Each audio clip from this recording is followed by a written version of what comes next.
when I'm dreaming, brother. Even when I'm broke, I'm scheming. Real talk, no gimmicks. Break bread or fake dead. Yeah. If you love me, show it, that's all I say. Break bread or fake dead. Don't wait till I'm gone just to show respect. Break bread or fake dead. Yeah. I'm tryna make plays, not beg for a check. Break bread or fake dead. For real, for real. If I ever looked out, don't forget that day. I ain't rich, but I move like I'm chosen. Same fish, same dream, still focused. Bill stacked, but I still thank God. Ain't complain once, I just play my odds. They see peace, but they don't see stress. They see the smile, not the pain I digest. If you my dog, then ride with intent. Don't cap love, I know what that meant. Break bread or fake dead. You know who real when it's time to spread. Break bread or fake dead.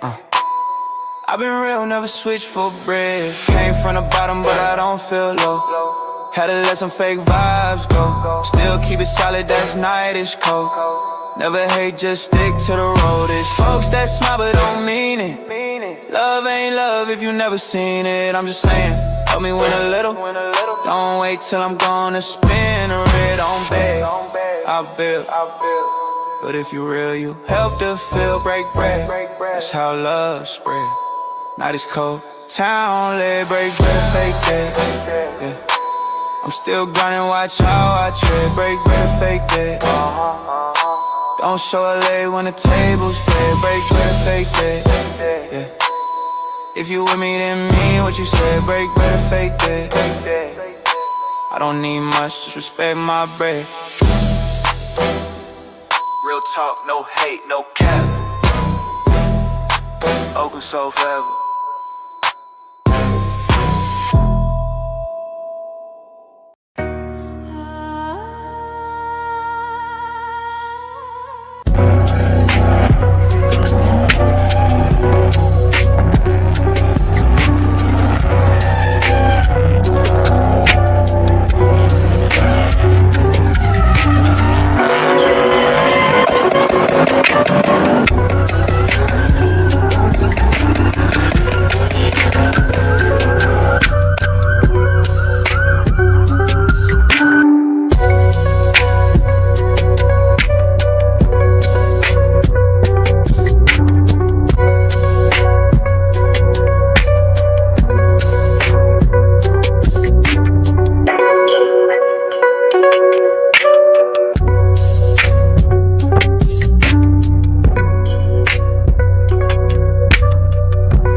Welcome to the Paladin.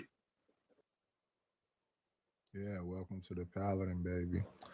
How we doing this late night for me, early morning for y'all? Good morning in some places and good night in some places. Hey, Adrian Nicole. People said somewhere I was a grumpy old man. I don't see that. They keep getting the skin complexion mixed up. You haven't been in the sun in a minute. But when I show actual pictures of myself, they just don't want to accept the pictures. Those pictures are old. Not that old. They're just not that old.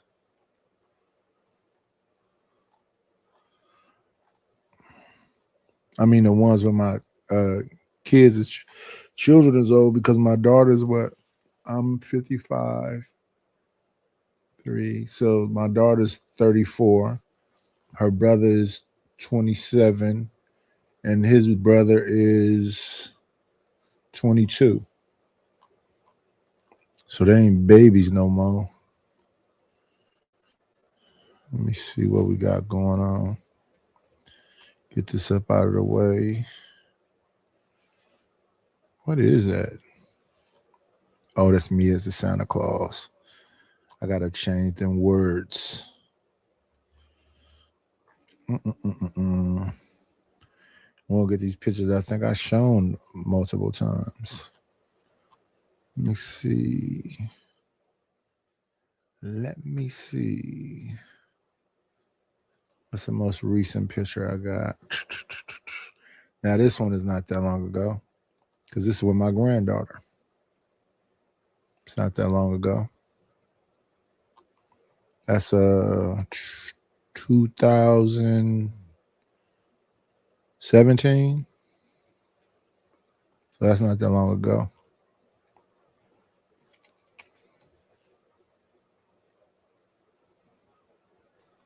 What a difference the sun makes. Let's get that off the screen.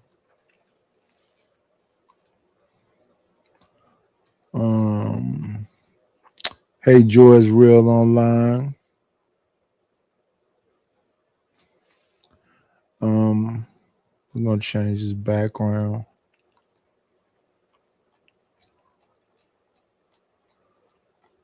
Let's see.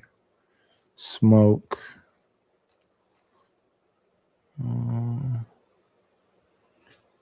Play a little bit of this while I go find this stuff right quick. So let's play this. Yeah.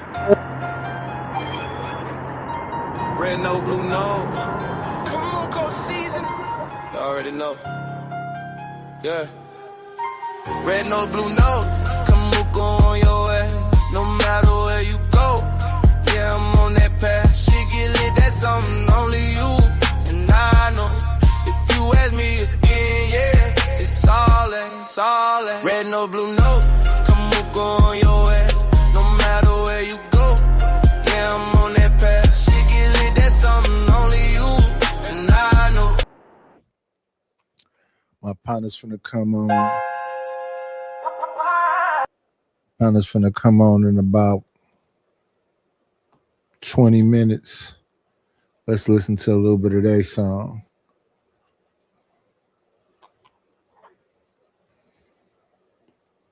Why not? They'll be on any minute. 20 minutes. 20 minutes and you'll hear this.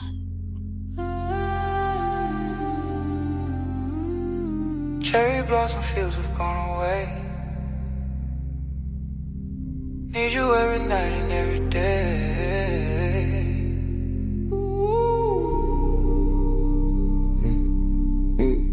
Town browsing fields are gone away. Need you every night and every day.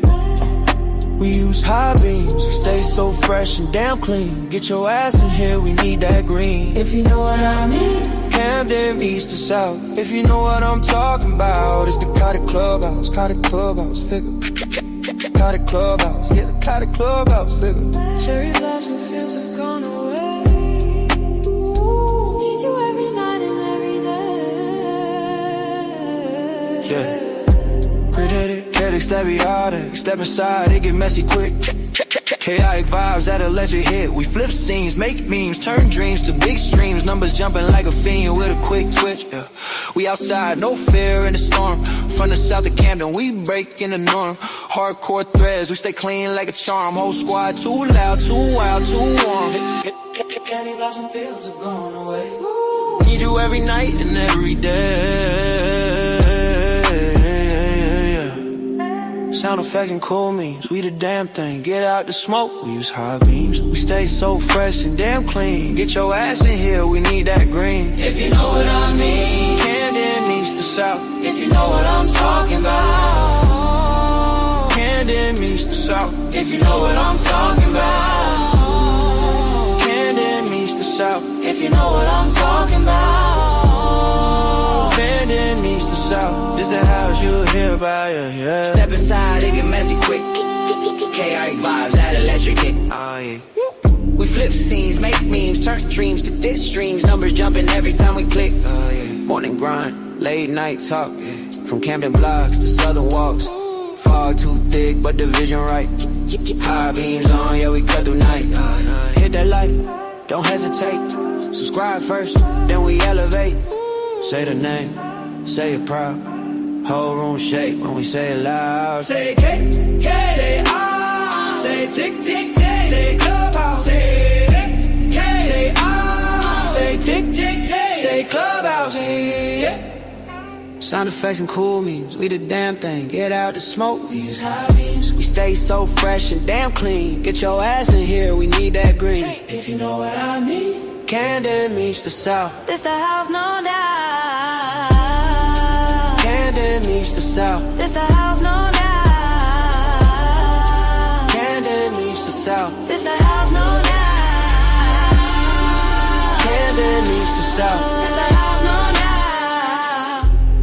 Cherry blossom fields have gone away. Need you every night and every day.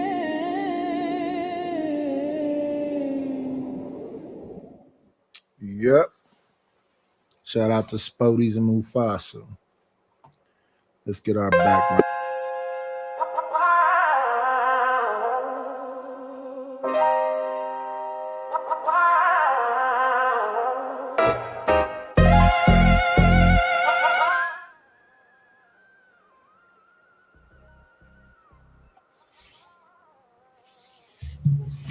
All right.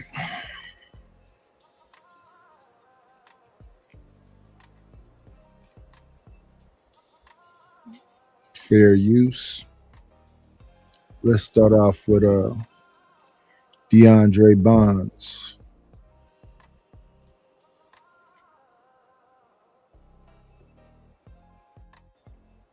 Famous scene, if you know this movie. You feel the wood up right here. You see it? Say my motherfucking name, homie. Ooh. DeAndre Bonds, man. History right here. We made history right here. Just had to come back and visit. You already know what happened right here. And we filmed the wood right here. About 20, almost 20 years ago, 18 years. Right here, got out the low rider. They had us along the wall right here. I was like 20, 23. Man, I was 23 when we did the wood, bro. Shit crazy, right? 23. Crazy. 42 now. Man. This is a landmark right here. Shout out to Inglewood, man. All my peoples, man. 19 years ago is when they made the wood. Yeesh. So that was 2006. 2006, I was 36. A lot of these movies I was watching was for like younger people. Because I did watch The Wood when it came out. I was an old man when I saw Superbad. I was an old man, well, you know, an uncle. When I watched Old School, Tropical Thunder, all of them movies. And even back then with the family, I wasn't like a social butterfly. Everywhere I was going with my wife, or it had something to do with something my kids was doing. Other than that, I was probably working on some kind of wood project or doing a job. But shout out to DeAndre Bonds for his role in the wood. But let's move forward to this stuff that's going on in LA. Some cat named Lucky has a podcast called Hoodstock, where he was asking the Latina lady, was she interested in Blueface? And she said something about no, she can't because it goes against her set. And then he said, you know, African Americans, African booty scratchers. And folks felt some kind of way about it. So they decided to get into this. Let's see. Let's snatch up the clip. Let me see.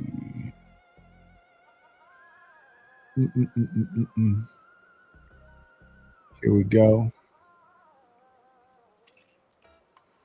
Another OG reporting on the news. Mexican podcasters, Fools, F-O-O-S. They did a video and they have some things, some choice words to say to Munchie B. Munchie B apparently had a response to the Mexican podcaster who had made some racial remarks, and these dudes are not too happy about it, apparently. Let's see, though. Based on fucking butthurt. It's Argentina with a Mexican for sure. It's like Munchie B like. Okay, so they say they kick it off saying Munchie B is butthurt. That he's butthurt because, whatever he said in response to the podcaster making his racial remarks. He's butthurt. And this is what this. That podcaster name was Lucky. That show was called Hoodstock. He kind of looked like this cat to the left of me. He kind of looked like the dude Lucky. If that's not Lucky himself. And this is how some of this stuff goes. Whenever a black man says something or responds, they say that you're playing the victim or whatever. This is, subterfuge. This is a ploy. That's gaslighting 101. Shum in the water.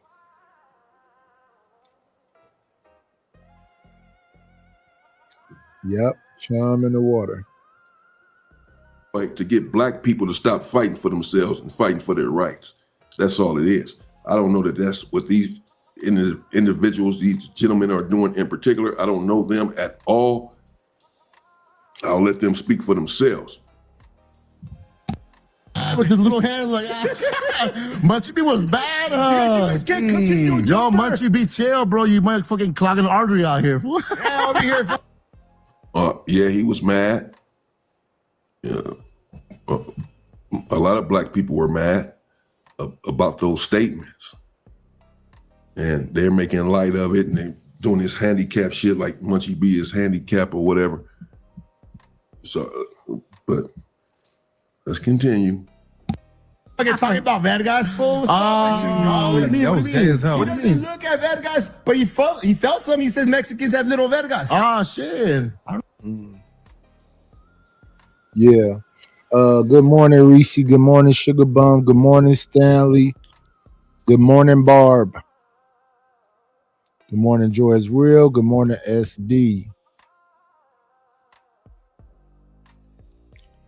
Yeah, the man who said this, they thought was Mexican, but he's not Mexican. I believe he said he's Armenian.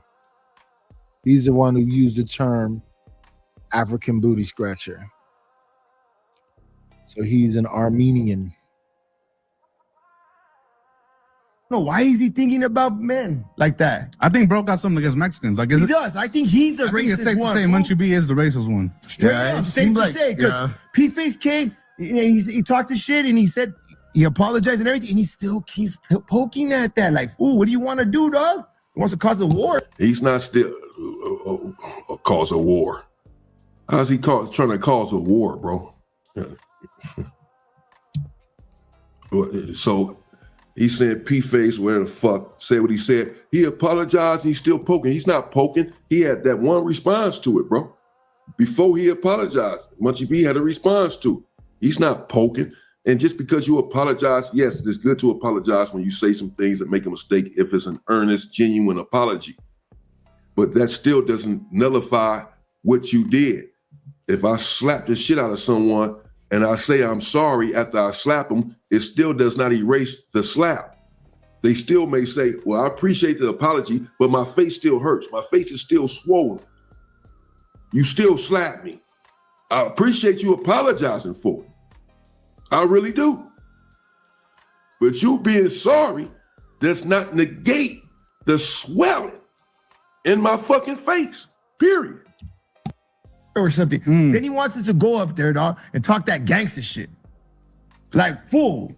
Like, when has it been gangster to Like, get on camera, right? to a pot in the front of the police station. I think even Adam called him out on it. Like, are we potting or are we talking about some gang shit? Because he's talking about some way other shit. We're fool. We're gonna go and debate and that's it. Yeah. Make it fun and whatever. We could be serious about it, fool. But he's being up JCat. Man, I feel like there's some people who they already made up their mind. Like, even if you were to like have some type of a dialogue with him, there's nothing you can say to convince him. You feel me? P-brain, homie. Play the clip, dog. Let's play the clip. Western, Lawrence Boulevard, Sepulveda, Lakerson on these tracks. You're saying they're ducking the big bro, what? That's why you hate some prostitute, they still tight. What? Low Mexicans, period. Why? Who the fuck says period? He's a grown-ass man. He's like clocking. So that's the part that they wanted to go to. That's what they started off saying. He said the Mexicans got little dicks. They're upset about that statement, clearly, right? That he wasn't found to stay putting it on the mic. Look, who says period? Who said they're upset about Munchie B saying that they had some little Peters, bro? Email lingo, bro. What? You're a little zesty. The fuck, fool? Hey, what made him say that? Was it the Lucky shit? It was the Blueface thing. Yeah. Oh, okay. So let's break it down. Let's go for it. Okay. Go for it. Put a clip on. What's the clip Okay, on let's do that one. Okay, the Lucky one. What happened with Lucky? All right, Lucky from Hood Stocks. They had a show with, what's her name? Loca? Is it Loca? Mm-hmm. Loca, and he asked her like, "Hey, you swing that way?" You know what I mean? He was, and then she was like, "Nah, Pino Cole 13." You know, that's why he started clowning like she's a strictly Southsider or strictly Mexican. So, and then he said, "Well, yeah, I would have been disappointed or something. I don't want to." Let me see. Okay, shout out to Ewayne Harful. We're on his page. Shout out Ewayne Harful, man. 2026, Ewayne Harful's full community. Maybe we don't know. Dog. Okay, let's go. Or you know what? No Jumper has it. Okay, let's go to this. Go to No Jumper. And they have the whole clip where I think he said he will be disappointed. I don't want to twist no one's words and shit. Okay, there you go. Got it. Can we really talk about this Blueface Jenny 6ix9ine situation, please? I think it's necessary. Yeah. I think it's necessary, yeah. So Blueface is just like hot right now. Like anything. Do you think he's a good-looking dude? Black dude? African-American? Booty scratcher? No comment. Oh, see, I don't really. Come on. I don't There's really an answer. I mean, do you swing both ways? No. No? Strictly dickly. No, not okay. Wrong question. Do you like black dudes? No. No? Why not? No. Pino Code 13. Oh! Yeah. So that's the clip that was going around, right? Yeah. None of them people was tripping off her preferences. What they had an issue with was him with the African booty scratcher stuff. That's the only thing they talking about. Then all these other people chimed in like he should be able to get away with saying that. It's a lot of people vying for the opportunity to use the N-word like it's going out of style. Or African booty scratcher or big lip monkey or any of these slurs. He didn't finish that when he said like I think I would have been disappointed or something. Oh shit! Hold on. Like, Can we really talk about? I mean, I don't have nothing against it. Like, I would be disappointed. Yeah, you would be disappointed. But I think when he said African butt scratcher, what did he say? Booty scratchers. Yeah, booty scratcher, something like that. That I can see why the blacks would get offended of that, but I don't think he meant it like a racial thing, you know? Just the context of it, it just sounds. No, it's a racial thing. It's racist. He meant it. How did he mean it then? What the fuck? How did he mean it? See, they won't hold each other accountable, bro. Period. Don't ask me to hold my people accountable. I don't want to hear the shit. Say what you want to say. No, he meant it. The fuck? He meant it to be racial. How else do you mean something like that? How else can you make a statement like that in reference to black people? He said he'd be disappointed if she had dated black men. If she was interested in black men, that he'd be disappointed. What did he mean by that? He didn't mean that either. He didn't mean no racial shit by that. And, you know, I understand that y'all may be proud and all that of her for saying, no, I only fuck with the Rasta. But she probably lying, bro. Chances are she lying. Chances are she didn't have one of them black things up in her, man. She lying. I wouldn't have said it, but that's it. He's his own man. Me personally, I wouldn't say something like that, you know what I mean? Yeah. What do you think about that? I mean, they're all trying to make it a war thing. I mean, me personally, I wouldn't say that, but Lucky strikes me as one of those fools who like don't give a fuck. Them Andrew Tate, like Myron, Fresh and Fit type of guys, so they'll just say shit. You feel me? Like, or like a Charleston White. You know, Charleston White be saying racial shit just to get a rise out of people. So, do I think Lucky is a racist? No. Yeah. Do I think is that something I would say? Nah. Yeah, I wouldn't say. Yes, he is a racist. Fuck him. He's a fucking racist, bro. And this is what it is. They say shit. They demonize a whole race and then won't hold the individual accountable. They will minimize it. And they all just, the first one just said, I wouldn't have said it, but hey, he said what he said. The next one, same shit. Yeah, well, then this one, he ain't mean nothing by it. I wouldn't have said it, but he ain't mean. So why would you not have said it? If there's nothing wrong with it, why would you not have said it? If it's not racial. So instead of all three sitting there saying, that was racist, bro, that was wrong, you shouldn't be doing that. We're trying to connect with the black community. We want to unite with the black community. Being on the internet and on podcasts, making these sort of statements and causing separation is not the objective. But instead of saying something like that, they apologize for this dude and say essentially that he didn't really mean anything by it. And, he's not racist. He's like Myron Gaines. Fuck Myron. Myron's a piece of shit. I don't know how any of these motherfuckers still breathing. Yeah, I'm not now. Take that. I still recognize that people may feel some type of way about that too.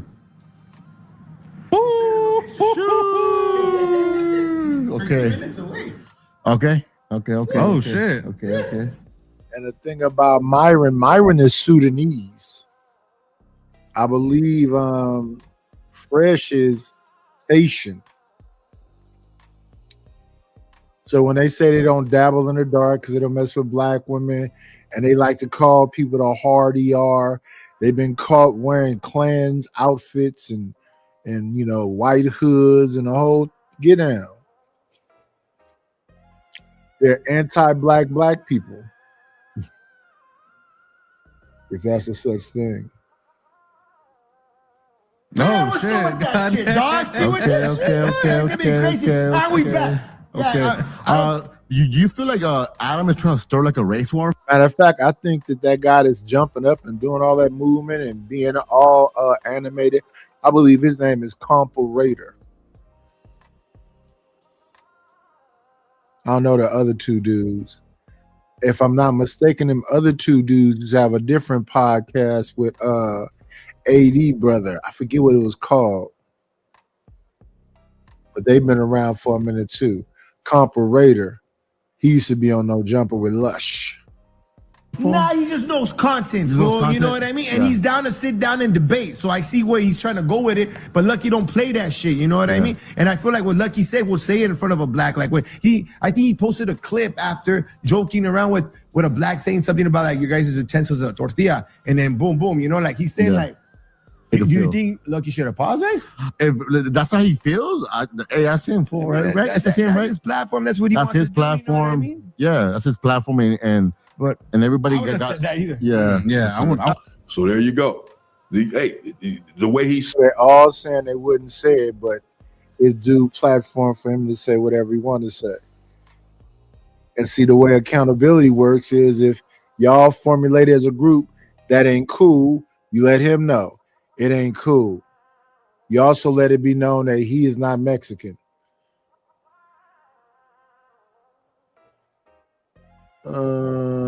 Yeah. Shout out to the 20 people in the building. I hope you guys have hit the like button. Sin 7 cents with the situation. And you know, Sin, my guy, Chaotic Clubhouse is on. They appreciate your company. Let's be indifferent. So I'm sick of nightish. I'm gonna go where. Oh yeah, you've been missing Spodies too. So yeah, you got Spodies to go over there and hang out with. Shout out to Spodies. Let me see. Said it. It was like he was almost indignant. You think he should apologize? Like they not asking for an apology, are they? Like, not that serious. Like, you think he should apologize? Like, almost said like no in the same breath. Like, you shouldn't apologize, right? But then he going on and say, well, I mean, that's his platform, you know, whatever you want to do. So they're excusing it. They're justifying it. It's okay, because that's his platform. We have nothing, we're not going to say anything about it. We're not going to say he was wrong. That's his platform. He can say what he want to say. So when I start saying stuff, then my people just need to say, that's his platform. He can say what he want to say. We have nothing to say to him. Don't come for me. I wouldn't have said that either. And I don't know. The only reason why I say Adam wants to start a race war, my bad. Not that he wants to, but he's like baiting other Rasta. Like, yo, I was about to say that. Like, who's gonna stand up against who? Who's gonna say this? I need y'all to stop being pussy. I'm like, all right, well now you're way too invested in this. Okay, what do you mean? Like, he said that what? He said when other Rasta podcast is gonna denounce Lucky or go against him or go support him. I'm like, damn, like we don't have to choose a side. We could choose to just give it our opinion and just, let him do whatever he got to do. You know what I mean? We don't gotta be like. He wants Lucky there. Man, maybe. Yeah, he wants something Lucky there. But Lucky, maybe since he lost 4 extra, since he's losing all the top dogs, maybe he wants somebody like Lucky to bring some of those views over there. Maybe. I think we were trying to go up, but Crybaby. What happened with that? What happened? So you get a call, right? You get a call. What happened? No, I didn't get a call. I just told the homie, hey, let's pod. Hey, let's do it. And he goes, hey, let's do Tuesday. All right, cool. Gonna be there. He says, everybody, The all right, main cool. show, the main I told show. you fools are ready, suited and booted. We're gonna go debate. And then he goes, you know what? Munchie doesn't want to do it. And I was like, what? After all that crying? Nah, He was come on, shy, Munchie. though. Yeah, fool. I thought you were down, homie. Sock check. Now, one of his things, he's all like, I'm paraphrasing. He said some shit like, I don't want to have a conversation if you guys are like for a censorship, right? I don't know if they seen the last episode, right? But I'm gonna just reiterate what I said. Pretty much, like, I could acknowledge the fact why they would feel some type of way. That's why, you know what I'm saying? We clipped that part out. Like, even though the shit's already out, in order to like try to at least rectify the situation, we clipped that part out. It's not up there on YouTube. Hey, he's clipped, dog. For sure. You know what I'm saying? So yeah, man, like growth. Bro, no, hold up. I say that to say he's saying that like we're not reasonable people you could talk to. You feel me? Like, I understood the outrage, right? Yeah. And it makes sense. Feel me? Like, I try to put myself in people's shoes. Shit makes sense. And you were back. So, yeah, bro. Hey, it was a slip up. It was a fuck up. We went back to the video. We took it out. And you apologized in one of the lives. Yeah, for sure. You owned up to it. You're not gonna see that clip though. Like he owned up to it. He owned up to it. You called us out on it. You called it out. You're like, yo, I feel this way, and I appreciate for you to even have that takeaway, because we all have our own fucking, and even Compa Radio, like, yo, I think personally, you said it. You told us. Yeah. I would have taken it out, and I'm like, oh, I respect that, fool. Man, and on top of that, his other issue is we had P-Face up there. He feels like we didn't combat him enough. What is there to combat? He already apologized. He apologized. And it was like a good apology. It was not an arrogant apology. It wasn't a dismissive apology. He said that he was wrong. He said that he was still growing, and he understands that, yo, that's the wrong thing to say. And like, dog, he wants us to beat the homie up. And like, come on, fool.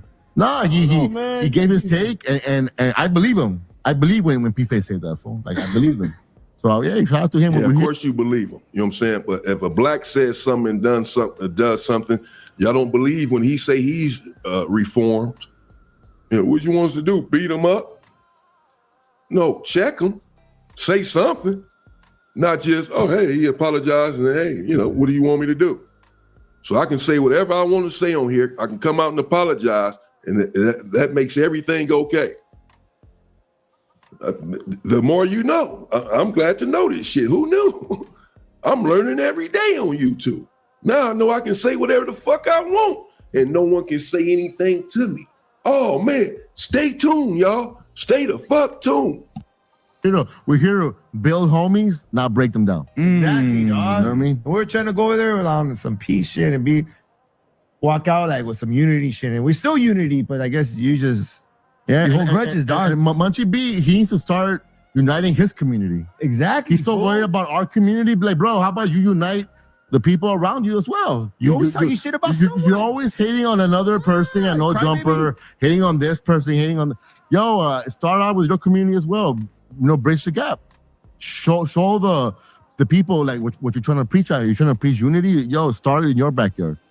You know what I mean? Before you try to tell our community how we. I can't speak for Munchie B, but that's exactly where I'm starting at. I'm starting with my people, for sure. And I don't think Munchie B is so concerned with you or your people or your community.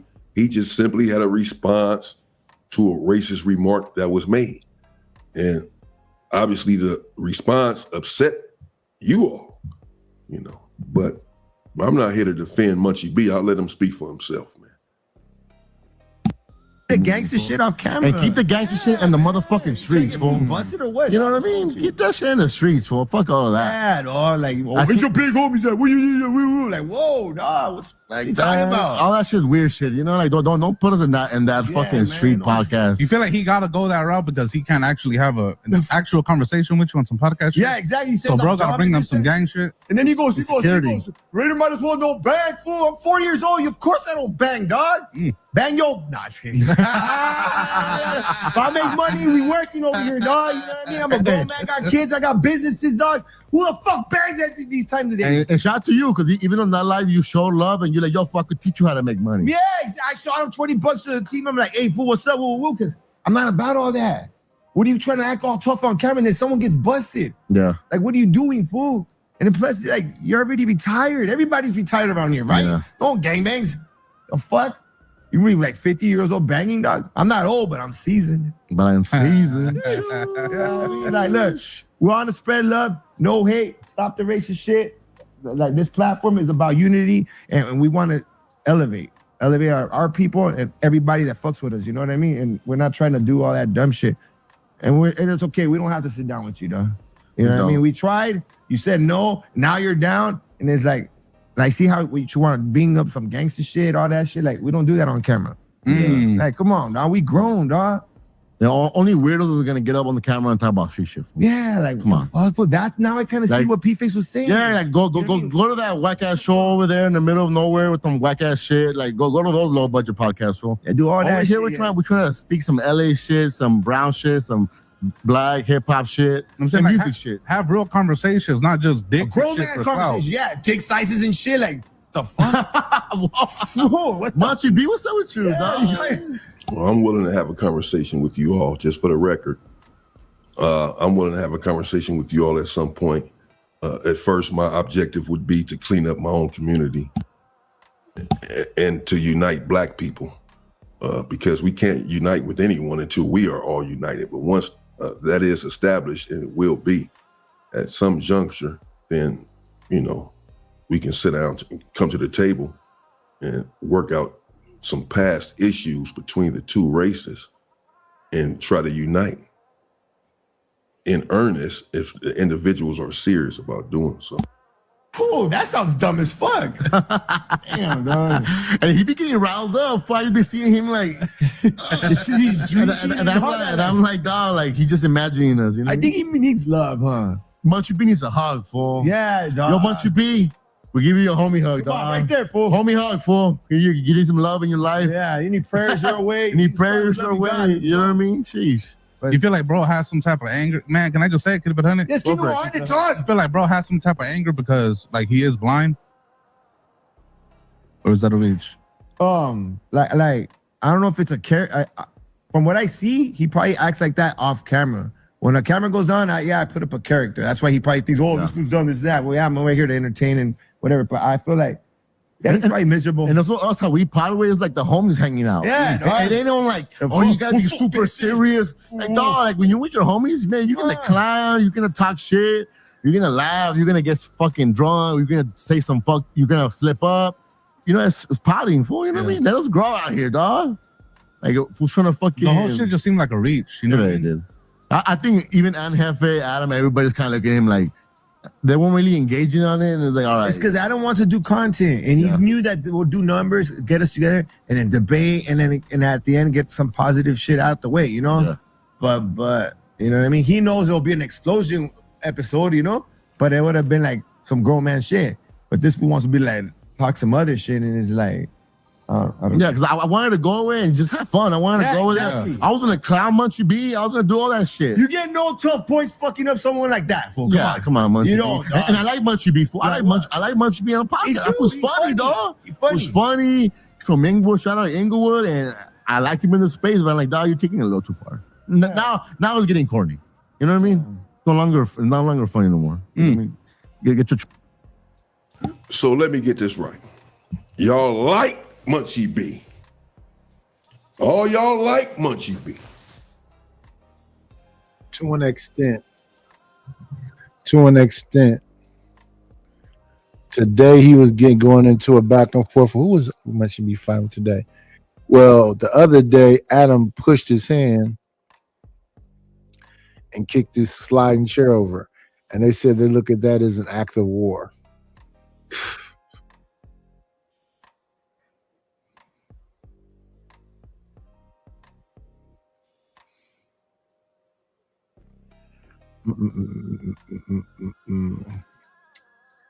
Who we got over here? What up, Vato Bulldog? So we hear all these other people on the outskirts talking about do something. And before you know it, somebody do something, I'll be like, what? Why did you do that? That was crazy.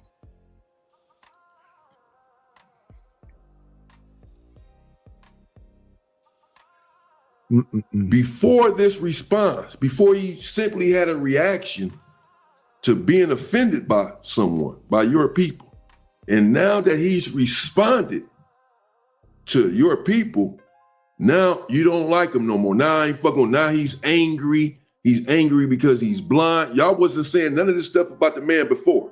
Only when he has a response to your people. Only when he says that y'all have little dicks. Now he's angry, he's mad, he's trying to be a gangster on camera. Y'all got all of that from his response? After liking him so much, then the moment that he says something that you don't like, now you no longer like him, now he's a racist, that they call him a racist. He's butthurt. So this whole episode essentially has been about Munchie B and his shortcomings. They mentioned in passing the individual who made the racist remarks. And when they mentioned him, they said, it's his podcast. He can say and do what he wants to do. It's essentially what it came down to. I'm not putting words in their fucking mouth. This is what they said. This is his podcast. I wouldn't have did it, but hey, he did it. What do you want him to do? Apologize? What did you do? Apologize? They had a couple words to say about him, which is just to make light of it, minimize it. Let's move on. And the rest of the shit is all on Munchie B. So they're not mad at the person that made the racist remarks that caused Munchie B to respond to it. They're mad at Munchie B. They want to talk all day about him and how he's wrong in his response, but not about what prompted that response. Got it. How do you guys predict this playing out? Next with week. Adam in the background. Adam is the one that's like trying to, you know.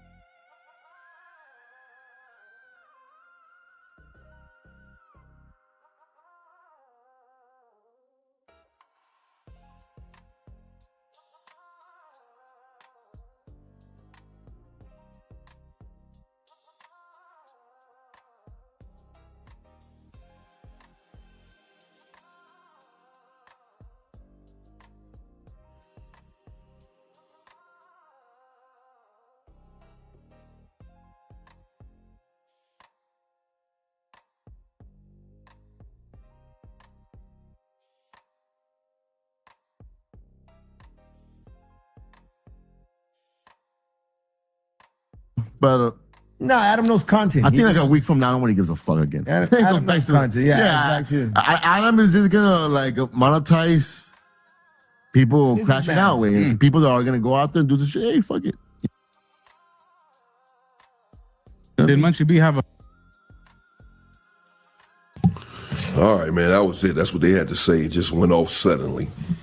So that again, shout out to the Fools Podcast, man. That's the Fools Podcast. I have nothing against these individuals. I was muted when I was talking. Anyway, I'm still here. Yeah, Munchie B is a blind man. He works at No Jumper. He's like in his late 30s, early 40s, probably something like that. The guy, I believe his name is Lucky from the, what's his podcast called? Hood Star, that was talking to Jenny 6ix9ine about her preferences. They felt somewhere about that. Then a whole bunch of other different people started coming out the woodwork. So that's what they talking about right here. I think that's the end of what he has to say about it. So we're gonna move on forward. Move forward. Because this stuff don't just only happen on YouTube. It happens everywhere. The same boo. Let me see. We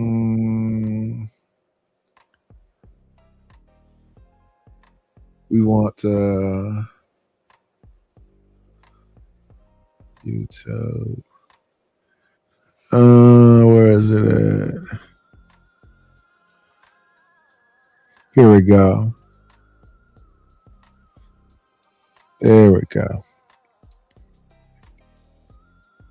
They not like Mexicans and the Hispanics in the Northeast is two different types of Hispanics, mostly Puerto Ricans, Dominicans, shit like that. They have a different type of culture.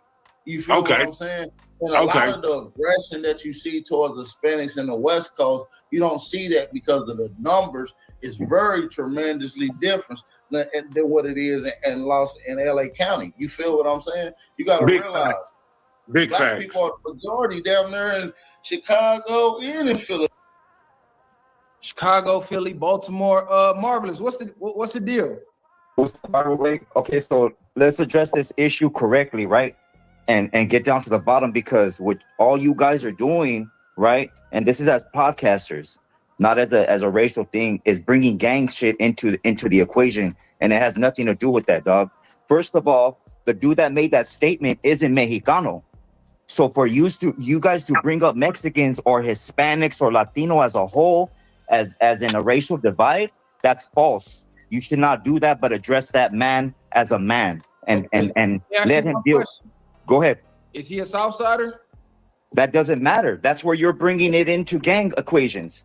Nah, I'm gonna tell you why it matters. Because if he a Southsider, the Southsider program is notoriously anti-black. That's why when he asked, no, listen, bro. Go ahead. When he asked the female, do you like black men?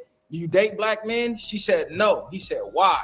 She said it's against the program. What's the program she talking about? That's their fault. That's anti. And that's their fault. That's their fault and their ideology on what they think it is. But the real thing is there's a program and business, right? We all know about politics, and which I'm not going to get into about.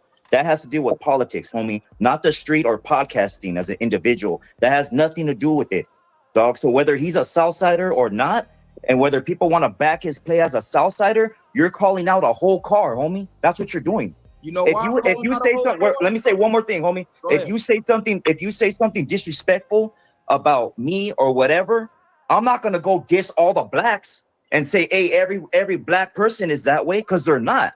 I got a lot of black homies from different hoods that show nothing but love and respect. They handle themselves cordially, and you know how to conduct. You've been to prison, homie. You know how to conduct yourself with respect. You look a man in his eyes and you deal with that man accordingly. Not as a whole car out here. This isn't the prison out here, homie. Nah, this the difference. If he does what he does in prison, his car deals with him before the blacks even gotta say anything. So if you want to keep it respectful in that terms, that needs to go on the streets too, because he's representing your whole faction when you on this internet. The same way I get on the internet, I'm from a neighborhood too.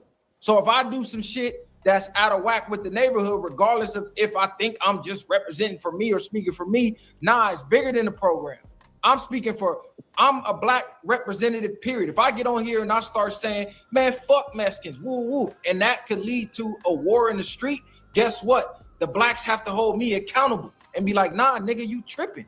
Hold on, and viral. Hey, let me reply to like, oh, that's just viral. We gonna get that viral. No, they gonna start saying, man, fuck the blacks. It's on with the blacks.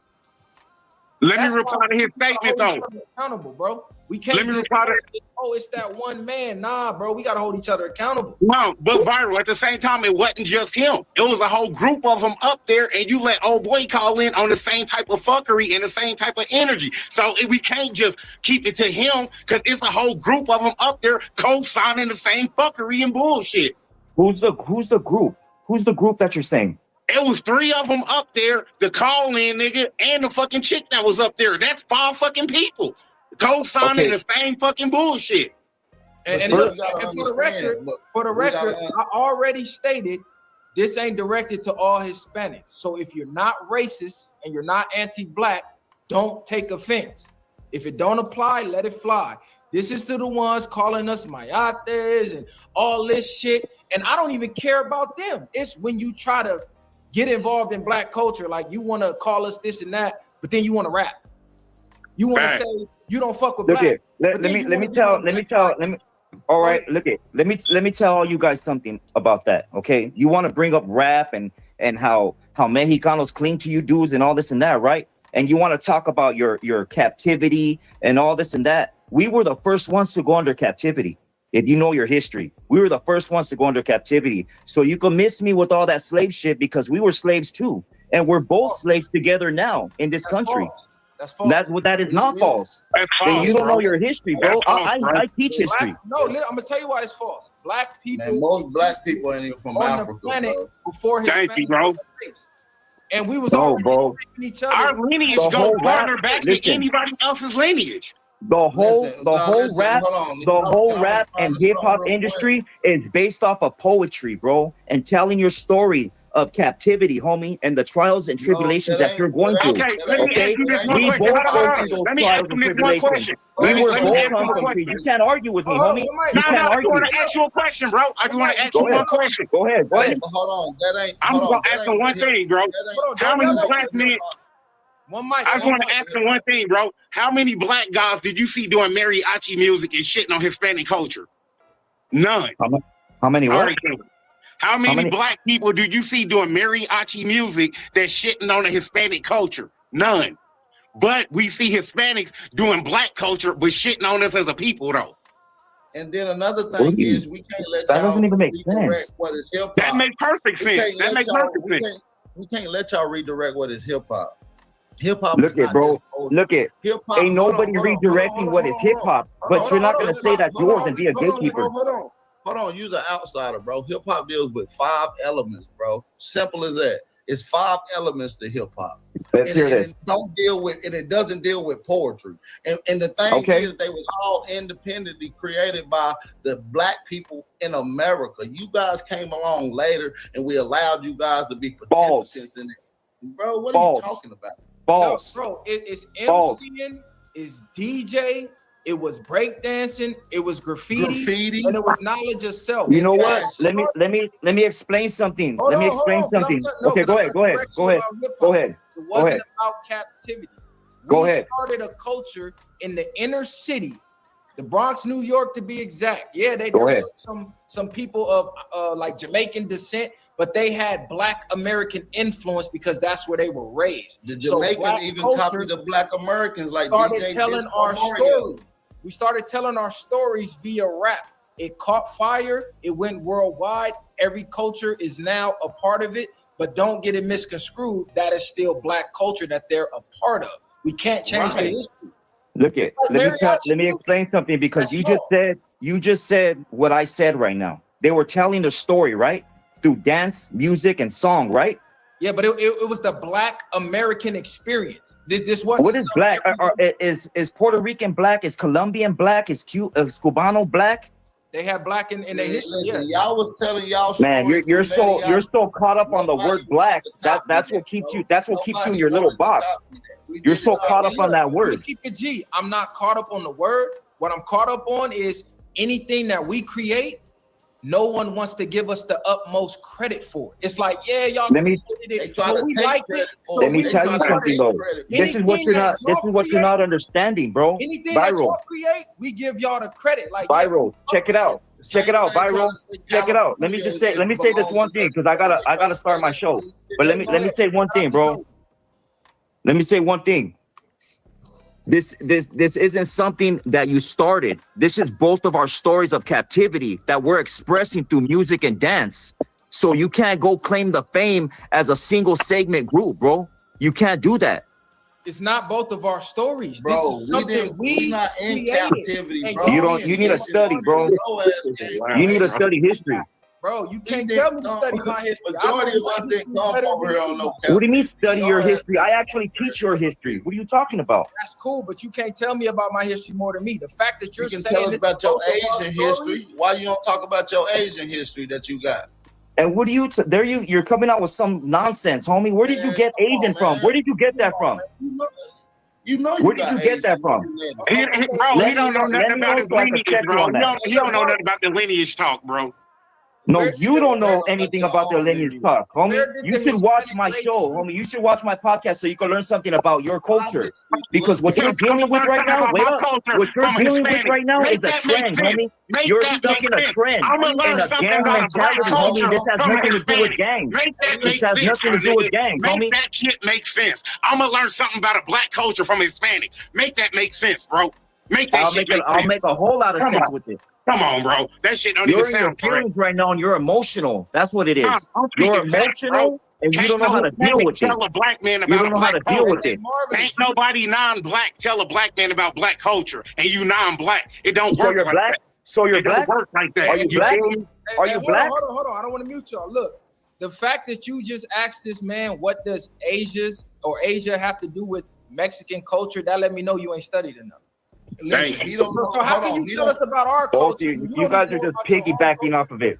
Asian has nothing to do with our culture. The Barren Straits got nothing to do with our culture. Go look at where y'all migrate. Hold on, you talking about the Barren? Hold on, you talking about the Barren Straits? And talking about man, you guys are mixed up, man.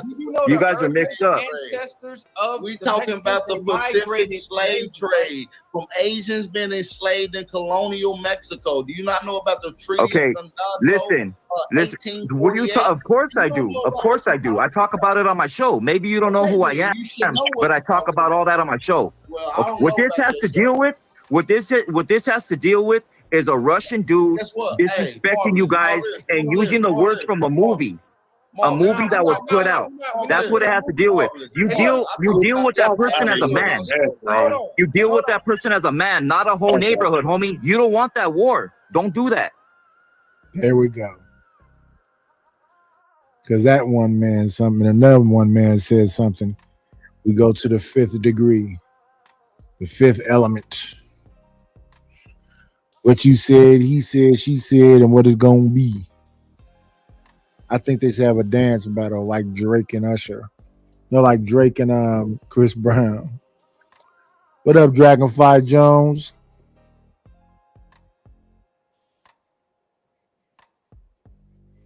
This is the West Coast, so they're not Latin Kings. Latin Kings are more the East Coast.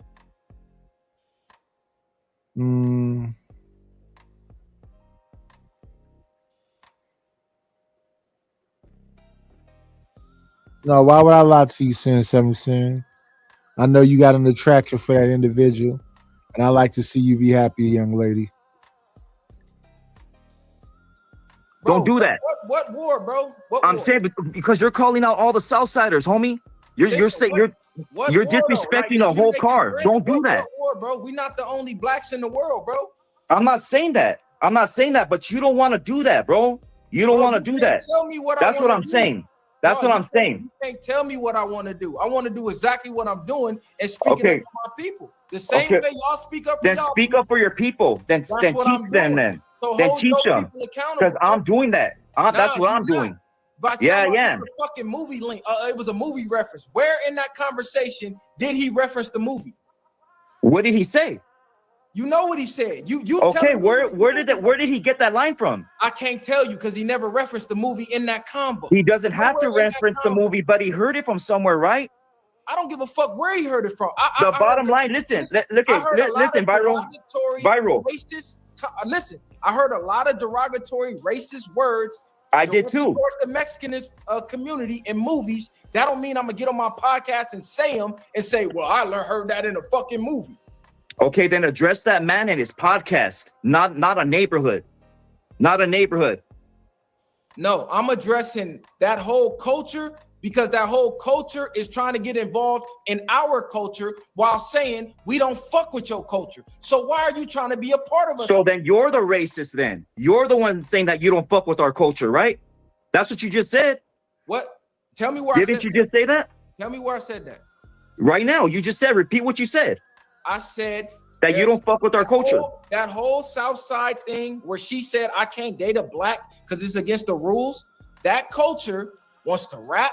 That culture gets on our podcast. That culture gets cosigns from our rappers to make money and be a part of our culture. And we welcome y'all with open arms. But Who's y'all turn we? around. Who's we? Black people in general is what he's saying. We're all inclusive about a bunch of stuff. You name it. Open arms. So I don't understand the confusion.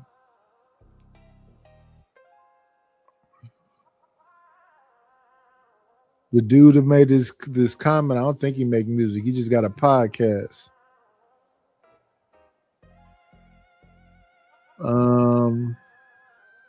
Yeah.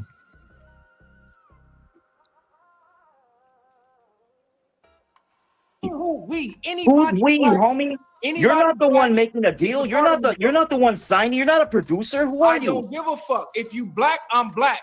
So it's a part of my You're not even black. So what are you talking about? Why don't you learn the definition of the word that you're using? Fool, you're brown. I know the word. I already said it earlier in the show. Yeah, it means dead and not a human and all that. Okay, look it. That's all I'm gonna say, homie. Don't drag gang shit into it. If she said that statement, then that's what she said. And if that Russian dude said that statement, then hold that man accountable, fool. Don't bring gang shit or politics into it. That's all I'm gonna say, dog. That's all I'm gonna say. That's what you do. You're gonna get a lot of youngsters hurt that watch you, bro. That's what you're gonna do. I'm not gonna. Yeah, you are. Yeah, you are, because people are gonna try to make a point out of your emotions. That's why. Ain't that what I just said? Yeah, look, he running now. Exactly. This why you can't have a conversation with him. The true feelings come out every single time. Every single time. Shout out to Shorty from Hemet for the donation. You said I'm a Southsider, fools a Chomo certified, arguing with a no good. See, I don't even know y'all politics. I don't even really know who bro is. Dude hit me up on Instagram. So if he no good, y'all got him up here talking for y'all. Nigga gonna tell me what the fuck I can speak on. Man, I'm gonna speak on whatever the fuck I want to speak on. Ain't no man breathing, walking this earth gonna tell me what the fuck I can and can't say out my mouth. Nigga, you can keep them threats. They ain't stopped making guns when they started making yours. Nigga, get the fuck up out of here with that shit. Bottom line is, they don't like when the truth come out. Didn't I tell y'all? No one is hated more than he who speaks the truth. He tried to flip it and say, I'm racist by saying I don't fuck with your part of your race that is racist to mine. How is that racist? How do that make sense to anybody? I said, we welcomed y'all with open arms, only for y'all to turn around and start disrespecting us after we welcomed y'all. Oh, you racist, homie. What about the motherfucking racist shit coming out of your mouth? You sitting here telling 3 black men, I teach your history. I can tell you about you more than you, and he don't even know his own fucking history. Talking about what do Asia got to do with, like what? And this, y'all see the shit live on display. Oh, you bringing gang shit into it. I'm bringing it into it, or she brought it into it. when she said, I can't date a black man because of the rules of my game. So was that me bringing gang shit into it? Or did she bring gang shit into the conversation? If you don't like gang shit being talked about, tell your people don't get on their platforms and talk about it. Don't come over here trying to check me. I ain't no Southsider. Nigga, you don't tell me what the fuck to do. Go holla at your people, bro. You don't call no shots to the black race at all. Same way in prison, your shot callers don't tell us what to do. You ain't finna tell me what to do in the free world on the free internet. Nigga, keep on knock it off. All that fake trying to bully shit. Oh yeah, you gonna get a lot of people. Well, start get the hurting then, nigga. I'm saying, because there's gonna be people hurt on both sides. And that's the shit I be talking about. Motherfuckers think they can just bully you because they got numbers and all that. Like, we supposed to be scared. Man, if you don't knock it off. It's a movie reference. Where in the conversation was the movie ever referenced? No, you know when that started coming up? In the comments. Oh, we heard that in Boys in the Hood. I don't give a fuck if you heard it in Menace to Society. I heard a lot of racist shit about Hispanics in movies. I don't get on my podcast and say it. Not even as a joke. Nigga came on here to send a threat. Man, if you don't get the fuck up out of here, bro. Now they telling me he no good in the comments. Now I got to go do my research and find out if he's really a chomo, because that's what his own people saying.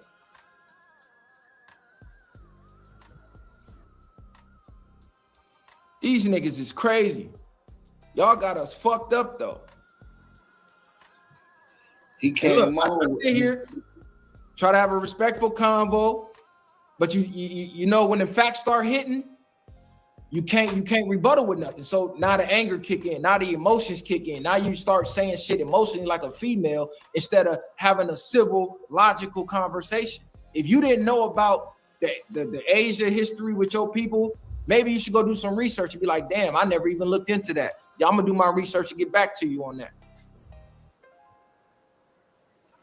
Yeah, he looked at me like, what they got to do with it? Man, you don't even know your own damn history.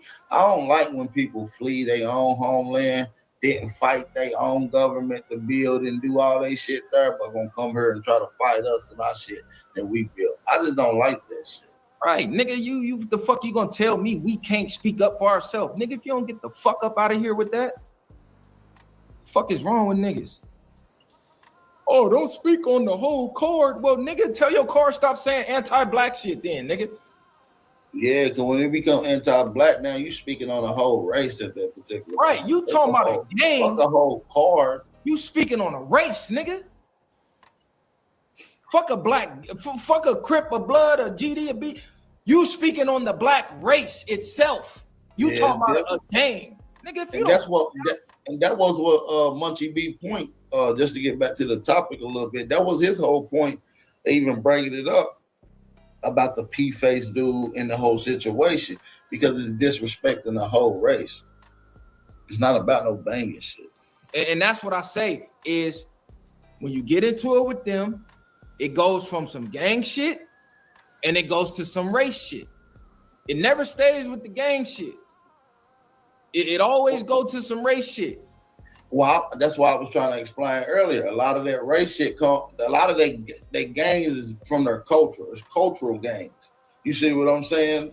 And their culture has anti-blackness inside of it. So no matter if they're cool with you, cordial with you, it's racist shit that's just gonna happen. It's gonna pop out. It's gonna be said. It's gonna be done. All that I'm cool with you, we black and brown. They don't want, man. I know these people, bro. I done been around all types of people. This the thing, bro. You go to New Orleans, you don't have this problem. You go to St. Louis, you don't have this problem. You go to Philly, you don't have this problem. You only see Mexicans in Philly. You go to Detroit, you go to anywhere that's majority black, you don't have this problem. You don't get these threats. You don't get none of that. It's like, bro, that's coward shit to me. That's not real. Oh, you don't want this war. Why? Because y'all 40% and y'all know we 7? Nigga, that make you tough? Like, come on, bro. Knock it off. Yeah, that's how they always did. Play with the number game. That's always been the name of that shit. The numbers game. These niggas is crazy, bro. Shout out to the ones that's riding with us. Cause I felt like we came on trying to dictate how you need to be speaking against your people. Like that's weird, bro. Like, bro, that's what I'm saying. Motherfuckers think that they could run us the way they run their program. Like, yeah, this is how you need to know, nigga. I need to do things the way I see fit. You go do what you see fit with your people over there. Don't come over here telling me what I need to say and how I need to say it, nigga. I'm not no Southsider, nigga. I don't take orders from you. The fuck wrong with you? Then making little passive aggressive ass threats like, oh, you ain't gonna want to do this now. You don't want to do that. Man, sit your old weird ass down. You Asian slave. You don't even know who the hell you is. These motherfuckers is crazy, bro. And it's like all over what your people said. Like that's the whole synopsis of this whole conversation. This starts off of what your people said. We didn't just turn on the camera and start talking about these topics. Yo, people jumped out their body and said this shit. Now, all of a sudden, you don't want to claim them as your people. But just a week ago, he was your people. Oh, he trying to make it seem like it was one person. He trying to make it seem like it was one person. And like Reckless said, it was 5 people on that damn podcast all together with the phone call and all that was all in set and pro sale. You feel what I'm saying? They all with the shit. That's the normal conversation with them. Bro, Mayate, African booty church. And it's like y'all it's like if I get on here and start saying a bunch of racist shit to Mexicans every week, and then I pick a different movie where I heard it at, y'all think they gonna be cool with that? Like, man, if you don't knock it off, nigga, that's the biggest cop out ever. I can see if you chilling with your homie and y'all joking like that back and forth. Like, bro, once you get on a platform, you're talking to the world now. And you're representing not just yourself. And shout out to Flacco, big ass. I was gonna get on his ass too, because he was up here just capping too. Because he know that these people have deep-rooted culture and hate, and they don't be having that same disdain for the white man. Let's just be real with it. They don't be having these same perspectives, and they encourage the mixture and the alignment with these white people. They literally have a culture to go against blackness, bro. They can say what they want to about it. And Flacco know that, man. Even in his country where he's from, Liberia, they do too. They got derogatory terms for black people too. Right. And all I'm saying is, nigga, what is your motherfucking issue for real? Like, it's not a free-for-all to just freely disrespect us because you feel like we should take it. Like, regardless of what the numbers is. Like, nigga, we still men at the end of the day. So that shit is out. Yeah, they think that LA County numbers can dwindle over the last 40 years. Yeah, they feel like they got the ups. A lot of people on the left. Right. Niggas talking about this war. Nigga, why don't you go start the war with motherfucking ICE? They already kicked the war off. Yeah, they ain't bullshit neither. They jumping out in your homes and all. Y'all ain't got no smoke for them at all. Why? Because you know you ain't got the numbers with that. They just gonna keep sending troops and keep sending troops and keep sending troops. So y'all like, fuck it, we can't win that. Yeah, so they instead of directing their hate and the real anger towards the people who really on their ass, they rather put it at the people who ain't helping their ass no more. That's crazy. All because they want a free pass to disrespect you. Like, these niggas, man, these motherfuckers crazy. That's their entitlement shit. Like I was saying earlier, they've been expecting us to help them out the whole time. That's all they use us for. When they down bad, the motherfucking government on them, they look for us because we're the only ones that systematically go against the government when shit ain't going right. Exactly. We one of the only ones who didn't stand down when they sent the COINTELPROs and they sent the feds, they sent whoever they sent. Niggas was out there on the front line with putting their life on the line for motherfuckers to come here free and have rights, and then you spit in the face of the people who did that. Like, come on, right? bro. And then tell them that this ain't their shit. You ain't built shit. Like, it's crazy. They telling us how we need to run. All this started because they said some racist shit. Like, you got to keep that in mind. Motherfuckers coming on here playing victim like we the ones saying the racist shit. All this shit started because of what they said. It ain't like niggas was saying it and niggas was being crazy, derogatory, and disrespectful. Like, no, they said some shit. Niggas pointed a light on it and they don't like that. Nah, that's a fact. Nah, we ain't said shit about these people. We ain't said nothing racist to these people. Yeah, I ain't said nothing racist at least. You know what I'm saying? I ain't called them out of no derogatory terms, which I could have used. You feel what I'm saying? At any given time in this conversation.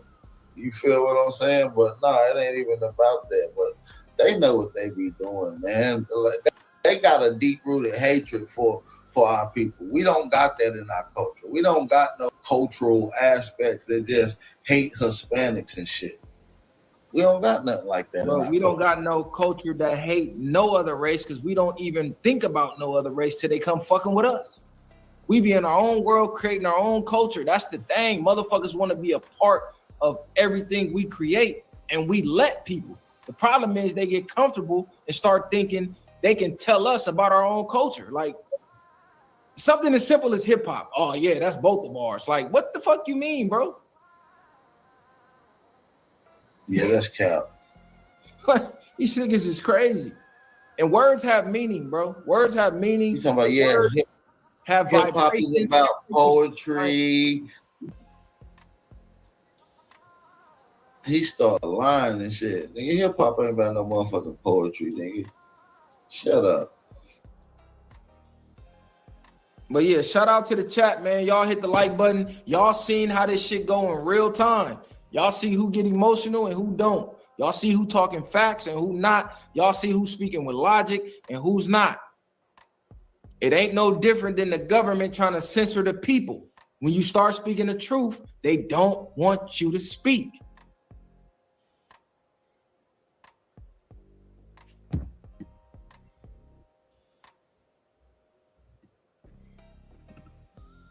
I think you muted your shit, Reckless. Nah, you got me. Oh, my bad. Go ahead. I didn't even know.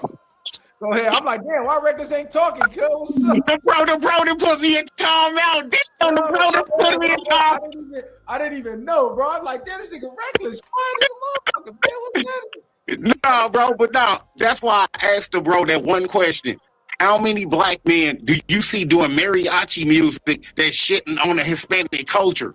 I can tell you, 0. None, nigga. You don't see not one black man doing mariachi music, shitting on the Hispanic culture, but yet we see the Hispanic culture doing our music, but we getting shitted on. Make it make sense. You feel me? Make it make sense. You try to pretend like he didn't understand what you were saying. Like, bro, it's something as simple as that. You created mariachi music. I don't see no black people trying to do that music and then saying, oh, I'm MK. It's like, well, why are you doing mariachi music then if you MK? Like, that don't make no sense. You wearing sombreros and all that shit, talking about you, like that don't exist. That's the equivalent of that. Facts. They always want to play crazy when you make a good point instead of saying, you know what, damn, I can see what you're saying. I can see where you're coming from with that.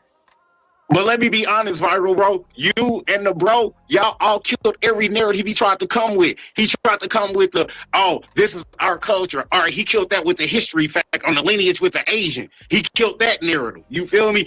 Then it's, oh, directed towards him. Nigga, I killed that narrative. I killed that one with the, it's 5 people up there. It's a group of them. So why we directed towards one person when it's a group of people up there? I already killed that narrative. Every narrative he tried to come with, niggas killed that shit. So now let me jump up off the panel because I ain't got no more narratives to come up with. Exactly, bro, because you sound stupid when you telling us as black people, oh, I can tell you more about your culture than you could tell about your own culture. That's disrespectful in itself. What? What did you just say? Did you just say, basically, nigga, I know more about black people than black people know about themselves? That's basically what you just told me. That's disrespectful in itself. Motherfuckers, and that's how accepting we've been, that they feel comfortable. I'm even gonna say he felt comfortable enough to come tell 3 black men on a panel that he don't know nothing about, that he knows more about black history than us. And he didn't even know his own history. talking about they was the first people captive. Like, what are you talking about? You know how long we've been on this planet? Y'all wasn't around when them pyramids was built and shit. Y'all didn't even exist. We're painted inside the pyramids, bro. It was slavery going on back then. Man, I hope he's not teaching American history, bro. I hope he's not teaching American history, bro. For real. I pray to God nobody's listening to what the fuck he's teaching. He is all the way out of whack, bro. He didn't come to have no conversation, just like Taco Man yesterday, and his name was actually Taco Man. So don't say, oh, Viral being racist calling us tacos. No, his name was Taco Man. He came to troll. I have not seen one person come with any intelligence to the conversation. Except for Kenny. No, Kenny pulled up, you know what I'm saying? Yeah, Kenny, shout out to Kenny. And they say Kenny's not real Hispanic. Right. You feel me? He got to get watered down because he got a different view and opinion that supports the culture. So since he supports the culture and what we dealing with, now he get watered down as a man, as a Hispanic, because he's riding with the black folk. Right. And this the crazy part. The number one thing they let us say, oh, the blacks cry so much. The blacks cry. Yet they're in the comments crying 24/7. They're making fake pages crying 24/7. They doing the most crying. I'm putting the link up for anybody to come, and whoever want to dispute, bring your facts or whatever, we can have a conversation about it. Because that's the only way to get resolution. Even if you go to war, the war stops with a conversation. Somebody got to wave a white flag and say, hey, man, we good. Let's talk now. So it start with a convo and it end with a convo. This is why when people say, oh, why are you talking for? It's like, y'all don't even understand how the world works. Conversation rules the nation. Everything is started and ended with convo, with words. Words have power. Do you know what a vibration is? Do you know what a frequency is? Your words carry that. Why do you think music is so powerful? If words didn't mean nothing, the powers to be would not have censorship on their side. They wouldn't use censorship. They wouldn't censor certain people. They would just let everybody say whatever they wanted on their platform. They would let everybody say whatever they want in their music. But they know the power of words. That's why they use censorship. Let me ask you this, Viral. Him pulling up here, man, it's cool that you pulled up. We appreciate you pulling up. But what you not going to do is sit here and let your people get off a whole bunch of nonsense. You can nitpick everything that me and Viral talking about, everything that the black culture doing wrong. Why you not pointing out the shit that your people doing wrong? You feel me? So them niggas calling motherfucking African booty scratch, that shit's cool. You feel me? Them coming up there bringing a blind man on there to interrogate this nigga like he in a fucking war room. That shit's cool, bro. Like, why you not calling out your own people on they bullshit? And this the thing. Everybody's running with this, oh, we trying to get the freedom of speech back. Not off the backs of black people, though. See, that's a trend I'm noticing. Why is the road of freedom of speech connected to racism towards blacks? If you notice, all of these popular content creators who push free speech, why is the road to that racism towards black people? Like, oh, we just gonna start saying the N-word with the hard ER and prove that they can't control our speech. Like, what? All the words in the motherfucking dictionary, and the only one you can find is the N-word. To promote free speech? Nah, I see what's going on. What's happening, young? You know what I'm saying? Then they got the whole black fatigue movement. Now y'all trying to finesse the world into looking at everything that we do under a microscope. Facts. Hey, what's up, Insane? It's been a minute, bro. What's good? What's your thoughts and opinions on this shit, bro? Oh, man, y'all know how I see it, bro. I'm from Long Beach, homie, so I already know the deal. I just came over here to support the homie and tell the homie keep doing what he doing, man. You know what I'm saying? Keep shining light on their hypocrisy. But, you know, the crazy part about it is this is what I see kind of fucked up. I mean, kind of messed up. You know, they cater to the white people and they want them to love them. They hate us. They act like they hate us, but yet the white folks is making the laws to get them up out of here and incarcerating them at mass rates. But yet they hate the people at the bottom with them, though. I never understood that. And that's what I'm saying. We don't make the laws. Y'all always talk about, oh, we run the prisons. We run the prisons. Why? Because y'all got the most numbers in there. But who's putting y'all in there? Who's making the laws to put y'all in there to where y'all even have the numbers at all? Like, y'all not never looking at that. It's not niggas. It ain't black people. Right, but they you know that they choose to overlook that because they want to be put in the status quo with them. I seen that a lot with the Somalians, all these other people that come over here. They all group up and try to go against black Americans, but yet the same people are making laws to get you guys out of here, to incarcerate you guys, to keep you guys broke. You know, a couple of y'all might get some money here or there, but the mass majority of all right, my nigga lost. He lost. Yeah. He came over here to send a soft threat, bro. Like, man, if you don't cut it out, man. Oh, indirect one. They got 90 people talking about it. An indirect one. Got 90 people talking about it. Let me see.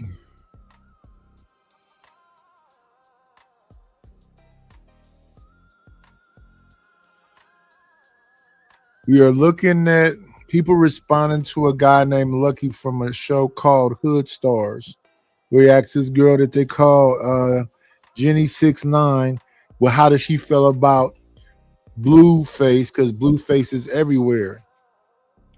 And he asked him would she mess with Blueface, and she kind of stumbled and waited a little minute. While he was asking that question, he called people African booty scratchers. And then it had all this fallout that you're looking at right now. All these different people chimed in. And now it is what it is. Now this black man talking right here, he's from a podcast called The Viral Way. I believe they ain't from Long Beach. stop saying this or else. Like, bro, what the fuck? You ain't talking to no kid, bro. Nah, that was nasty work, bro. That was nasty work. We opened up the panel to get on here with a positive opinion on how we can get some of this shit, you know what I'm saying, get some of this tension subdued and shit, how we can get over this shit and come together as a people, as a whole and shit. You feel me? Together and shit. But instead of you coming over with something positive to add to the conversation, you basically coming over here caping for your people and glazing your people and giving them the pass that shit's okay and telling us it's our fault that we acting like this and we doing that. No, nigga, that's your people that got that fucking reaction that we giving, nigga. Exactly. I mean, all you had to do, you see it every time Mayweather fought. The racism started to pop out. You know, he always fought a Hispanic. You know what I'm saying? Come that holiday, and they showed it then. It's just like, bro, it's a constant. It's a constant, and I'm just like, what is the real deal? Nobody has ever told me what their real issue is. I'm talking about from the KKKs to anybody. None of them can really tell you what they even mad about or what they don't like. Like, cool. You don't like niggas, cool. What's your issue though? No answer. And they quick to say, like he was quick to say, oh, that's one man. Address the one man. But then they turn and use whataboutism, and then they pick out one man from our culture that says some shit about their culture that they didn't like. It's like it's a contradiction. Oh yeah, but what about when such and such said this on No Jumper? I didn't hear nobody saying nothing about that. First of all, bro, I don't watch every episode of No Jumper, bro. I don't watch it at all. I see clips. If somebody sends something to me that stand out, I'll speak on it. But other than that, I don't consume that, bro. You think I'm just sitting back watching hours and hours and hours and hours of No Jumper to know what every host ever said? I wouldn't even have known he said this if it didn't go viral. Yeah, they I wouldn't even know he said this shit if it didn't get spread like wildfire across the universe. Cause like He wasn't the only one. You see how they just set Munchie B up not even a week ago.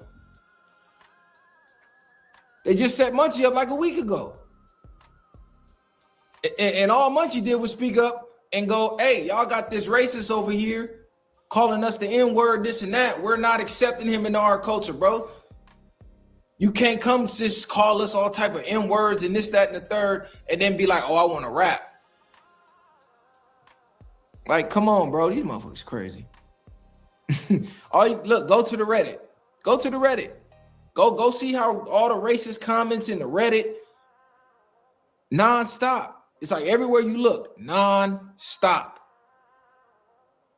I've still yet to hear anybody come up here and say what we said that was hateful. Now look, they in the comments mad. Queen Bee, whoever, whatever her name is, Mexicans need to stop going to hip hop concerts. Why? Because you can't just say racist shit without us combating it? What type of logic is that? You're telling the Mexicans, stop supporting rap, stop going to concerts. Why? Because your people can't stop saying racist shit on the pod? Make that make sense. Oh, don't support their rappers no more because now they're speaking out against us saying racist things towards them. Let's not support them anymore. They used to just let us say racist shit and not care. Oh, they actually care? Oh, no, don't support them. Like, what logic is that? How about just stop saying racist shit? Or say it amongst yourself in your home and amongst your friends. But don't get on the internet and say it and think you're not going to get no backlash. Like, what the fuck? Like, what world are y'all living in? And this is like a most of this is coming from people that don't travel, right? Most of these people that's having these convos and spewing all this racist shit, 9 times out of 10, they don't travel nowhere. They haven't traveled past the border, because if you did, you will realize it's a whole world out here where you're not the majority, and it's a lot different. The people don't have those ideologies, and if they do, they don't push them the same way they do out here. People get along in different ways in different areas. You learn that once you start to travel. But see, they stuck in this little California box where they just think it's like this everywhere in the world, and it's not. It's not. Take a trip, get on a flight, go to Philly, go to Baltimore, go to St. Louis, go to New York, go to Georgia, go to Texas. It's not the same. The world is bigger than Los Angeles. And gang politics in Los Angeles. Once you get on a plane, go somewhere else, your gang politics no longer matter. Nobody gives a fuck. Nobody gives a fuck about your gang 3 states over.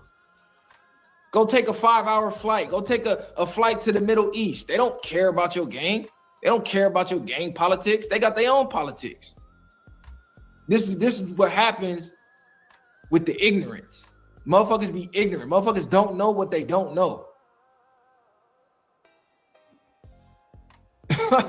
Motherfuckers don't know what they don't know. It's like the white people who got mad at Beyonce for making a country album. Oh, she's still in country music, huh? You know, black people made country music, right? You know, the main instrument in country music is a banjo, right? You know, the banjo come from Africa, right? There's no country without the banjo, an African instrument. So how in the fuck is she stealing something that her culture created?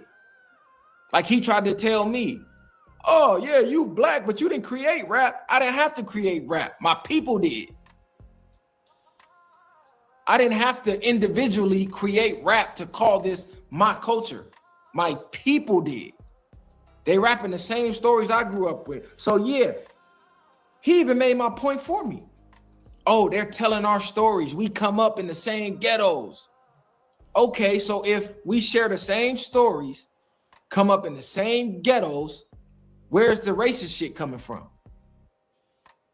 if what draws you to the culture is our rappers telling a story you could relate to because you grew up on the same block or a block near and had similar experiences, where's the hate coming from? Because the motherfucker that you teaming up with, you didn't grow up with that experience. What up, Ronnie? I think SD been here, but what up, SD, Dragonfly Jones, cousin Ben here. It's just a current event. It's just a current event that just happened in the last few days. We'll get up out of there. We're gonna go up, deal with a man that's, having this issue about conversations. We won't let, conversation take their place. So let's go ahead and skip over here and listen to 21 Savage did an interview with Big Bank from Big Bank got his own show now. He used to be with Big Facts podcast. Hey, what's going on, Dub? Hey, look, wait a minute. Why y'all gotta make a person beg? Y'all know I need money.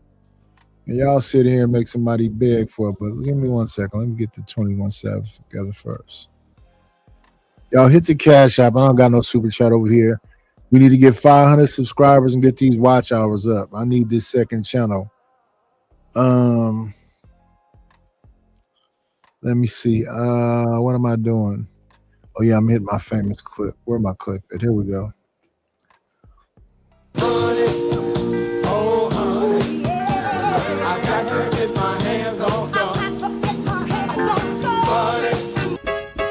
I need a dollar, that's what I need. Hello, bro, I'm trying to get the money. Talk to me about money. Where is the money? We need our money. Don't you think it's about time you gave me my money? Support the situation. Is money is love. You could donate on PayPal now, and you can donate on the Cash App. Thank you very much. All right. And yes, I understand there's certain people that can only support the channel by super chat, but we do not have super chats over here. So if you can, please hit the Cash App or the PayPal or the Zelle. The Cash App is there, the PayPal is there, the Zelle is my email number. Shout out to y'all. Hope y'all support. If you do support, thank you for the support. But yes, please hit that Cash App for me. Please hit that Cash App for me. And folks was generous the other day. I was on the channel, and they came to help me. No. Let whoever that person is that's talking to me spend their money to drive me. Don't spend your money to drive me. Appreciate the help. I appreciate the love, but yeah, let them individuals break themselves since they want to, come after an old man. Let us not spend our money. Yes, please hit the Cash App or the PayPal. Now, while 21 Savage's own Big Bank show, they asked him a question about Atlanta. Now, my understanding about 21 Savage, he's supposed to be from across the pond. So there's that. As I said, bro, it seems like we got 21 Savage and Future on the roster. Yes, y'all, we got 2 Atlanta natives. Well, 1 UK native, born in the UK, raised in Atlanta, and we got Future on the roster. Now, y'all know what's going on. These 2 names have been trending on social media after blogs have picked up these tweets and said that they would sneak dissing each other after some tweets were released. Now, to give y'all a quick rundown, 21 Savage just released the album, which was actually decent. The song Pop It with him and Lotto was good. The song with him and G Herbo was hard. And I think, me personally, 21 Savage don't never really miss when he put out tapes. Like, even that tape with him and Drake, I still listen to that to this day. That Her Loss, I still listen to that tape to this day. But he put out an album, and of course, he did his little promo run, or somewhat promoted it, because it seemed like he really didn't even promo it. But he went on Big Bank Podcast with a 3-hour podcast, right? A great interview, by the way. And he spoke on who the GOAT out of Atlanta, and he went on, Yeah. Let me show some appreciation to CK. CK already royalty though. So we'll just roll it over into next month. CK already royalty, but let's show some love to CK. Thank you for the money, cheese, ready to dough. Good scratch, squill of paper. So shout out to CKJ3 for the Cash App. I appreciate you. I appreciate you. I appreciate it. And I need it. And I need it. Thank you, sir. Make my holidays a little bit better.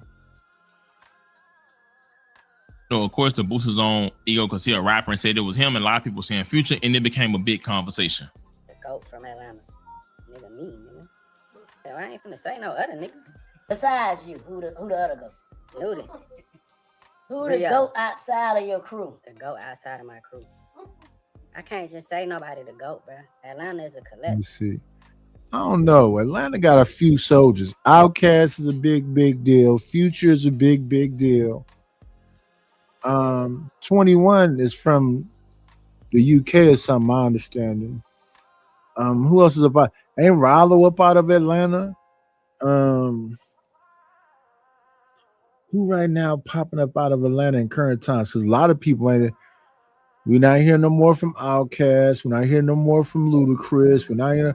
It's a lot of Atlanta cats that ain't doing it no more. But last year, was that last year or this year when he had that Red Rum song? That's fire. The Pluto Future got catalog he done sold and got a brand new catalog he's starting up. And Future and them just did that song with Kendrick.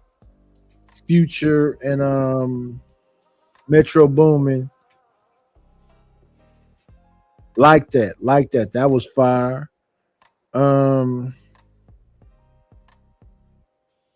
We still got the Migos trying to hold on for dear life. They didn't went solo. Who else though? Got the Migos, Future, 21. Ain't Gucci Mane up out of there? Gucci Mane still doing it. Gucci Mane is a GOAT. Let me make sure I acknowledge these people that's supporting this channel. I appreciate y'all. Let me hit this right here. Thank you for the money, cheese, ready to dough. Good scratch, squill of paper. Want to give a big thank you to Dub. Thank you, Dub. Dub been helping with the Discord, dropping the show up in there and all of that. So appreciate you, Dub. Thank you, sir, for being supportive. Good morning, Rogue C. Who else is out here?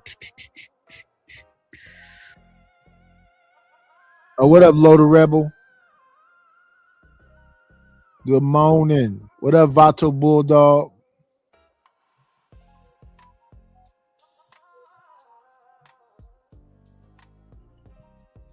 Let me see. Let's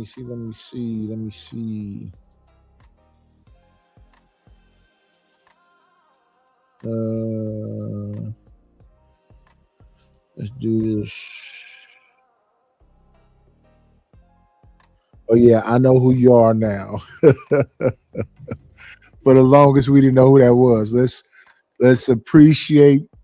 Let's see. Let's hit her with this one. Thank you for the money.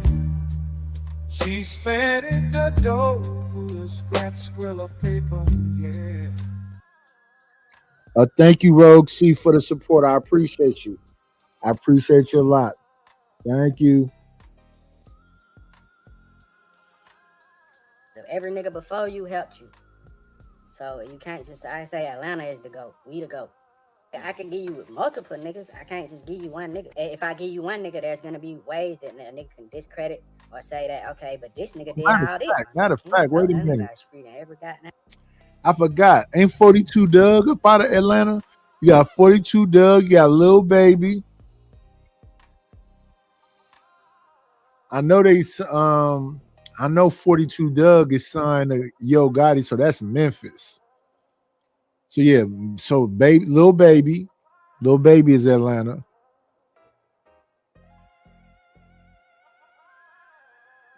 Lil Baby, Future, 21, Gucci Mane, Kodak up out of Florida. Who's right now popping in Atlanta? Gucci, 21, Future, Lil Baby. Off the top of my head, I think that's it right there.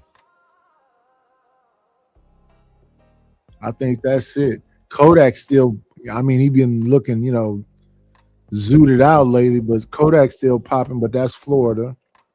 42 Doug is popping. I think that's Memphis. Glorilla, I think, is signed to Yo Gotti too. So that's, I don't think she out of Memphis. I don't know where Glorilla from.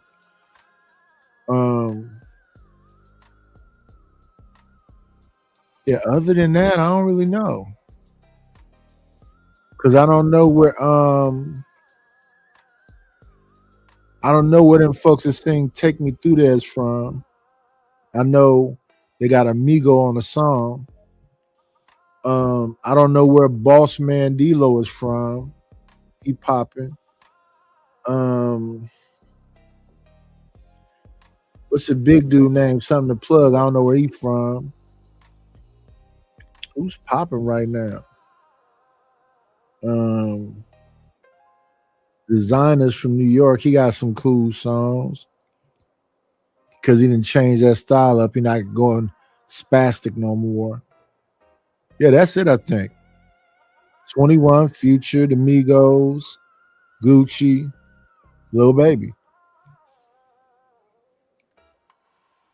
Now City. Let it go then. Now, of course, they end up saying that, MLK the biggest out of Atlanta, which is real. They were saying Outkast and all these guys, and 21 Savage was saying him and saying Nudie and all this other stuff, which he gonna say because, he a rapper and he feel like he from Atlanta. He feel like he the biggest that came out of there. And I ain't gonna lie, he got multiple billion stream songs. And yeah, he do. Where is Nardo Wick from? Nardo Wick got some slaps.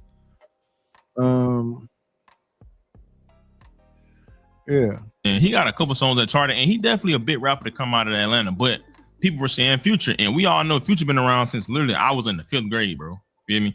Mind y'all, I am 24 now. So people saying Future, and that's their opinion, and that could be a fact, but it is what it is.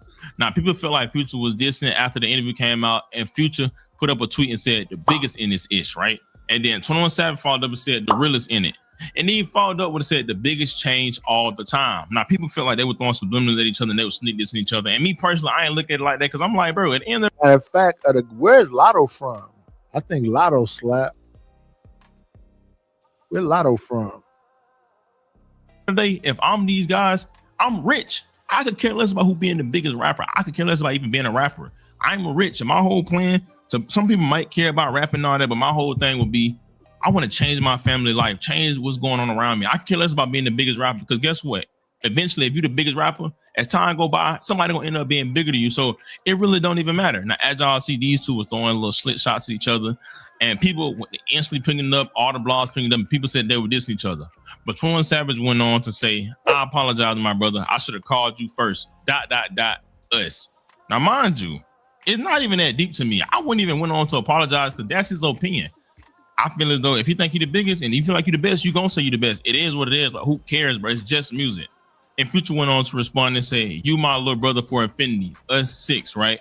And people were saying that, oh, this dope today. That they went on to apologize. Some people saying that 21 Savage got scared, but this is just a prime example of how the internet tried to divide rappers and try to make them beef over stuff that's stupid, bro. Like, I kid you not. Most of these beefs be stupid. Most of these arguments be stupid.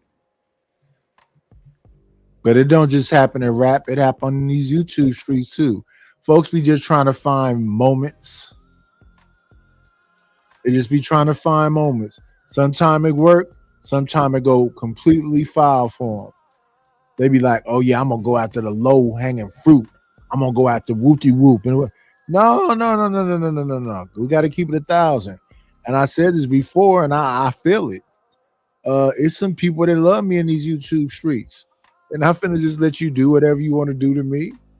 I mean, I see what you're trying to do, but that ain't gonna work out in the long run. Whether I'm on this channel where I'm trying to get 500 subscribers and do whatever else, or I'm on my other channel, it don't matter.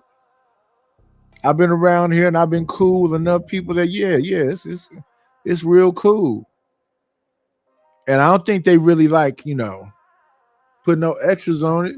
When folks be trying to say, oh, he a snake and he do blah, blah, blah. Then the people come out and let you know, nope, you're not finna do it. Let's see, we're going to move on over to this conversation. This conversation right here.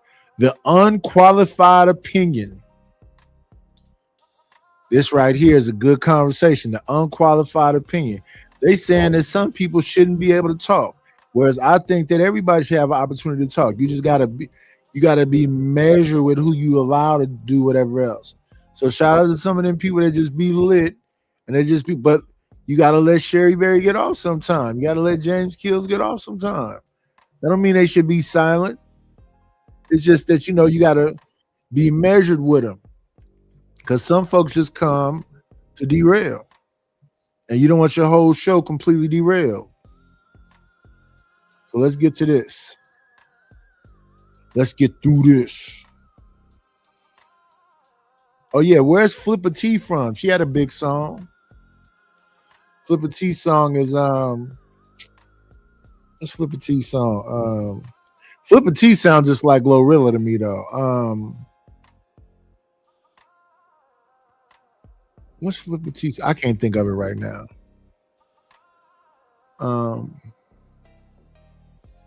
At first I thought that was Glorilla though. Crimson, what you think?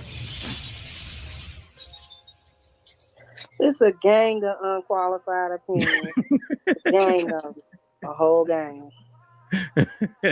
Would you say that gang is larger than the qualified gang?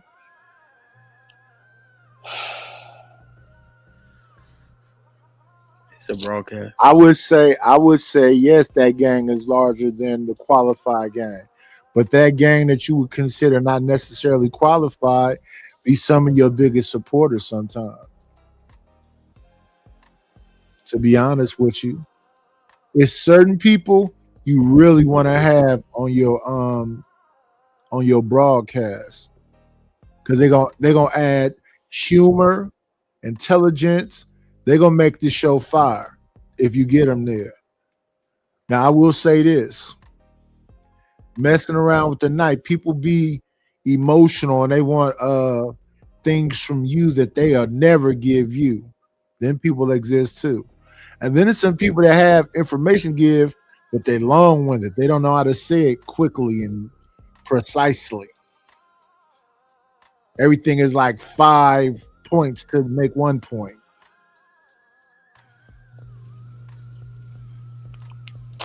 Probably. I'm going to go ahead and say yeah. Yeah.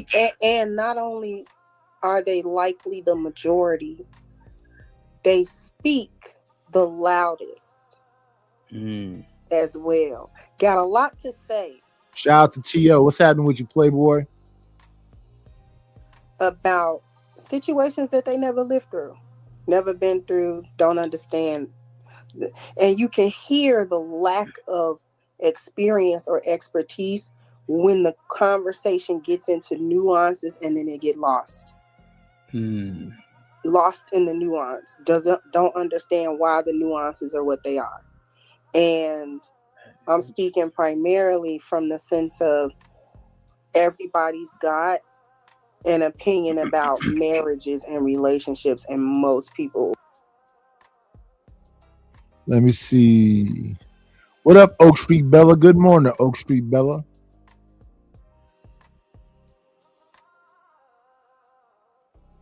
That are talking about them have never been married. So I'll be trying to figure out what you talking about. Perfect shit like that. We're gonna get into that because that's key. That isn't. You see the tangible experience. That's one of the realest things that we definitely have to talk about. And Crimson, we've been seeing that over and over. Well, we'll be having a conversation. Yeah. I hear what you're saying, Oak Street Bella, but we're gonna put some respect on Crimson Cure's whatever she got going on. Cut it out. not even about relationship, but about something that you really need experience in, and somebody will just blurt out some shit, and we like, that's not true. Right, that's not real. And I find that a lot of times over the internet specifically, people don't like to hear that's not true. But it's not, sir, ma'am, whoever it is, whatever that you talked about. And I don't know if it's an age difference or if it's a regional difference or what the difference. Wait a minute. I said we're gonna put some respect on. Respectfully, we got to give Oak Street Bella just a little bit of time to rest in whatever the pronouns are. Not too long. Just get about 5 minutes. About 5 minutes. Somebody get on. Let me see. Get on Oak Street Bella. We are not. What we not gonna do is put smut on Crimson Cure name. Oak Street Bella look like it's a lady. Respectfully. 5 minutes, just 5 minutes, because we do not want to alienate nobody, but you got to put some respect on Crimson Cure name. Shout out to the shout outs.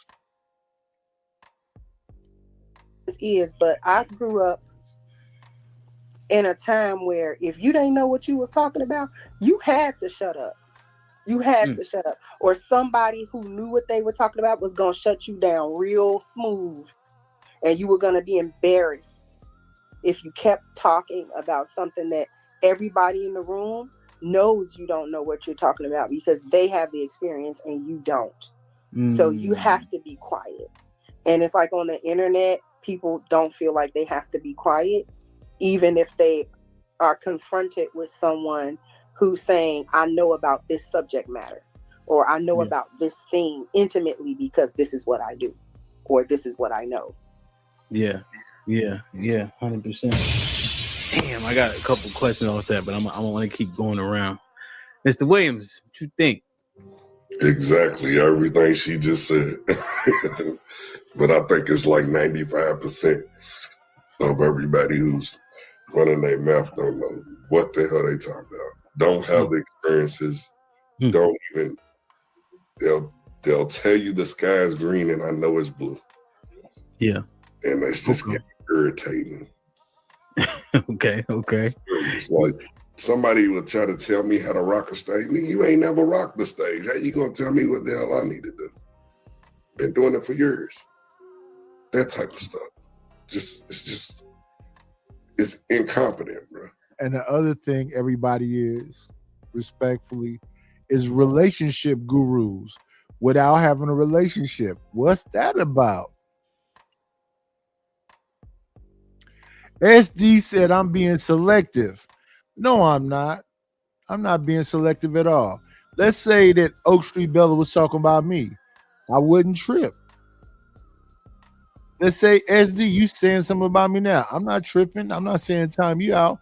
But what we're not going to do when people say how you look plain face and whatever else, and she decides to not put no makeup on and be her natural self, we're not finna say she's a zombie and all this other crazy stuff. We got to put a little bit of respect on Crimson Cure name. I'm just saying. I'm not selective. I take abuse every day. Every time I turn around, it's a you sleep, you drunk, you this, you that. I just let it rock out. I don't really sweat it.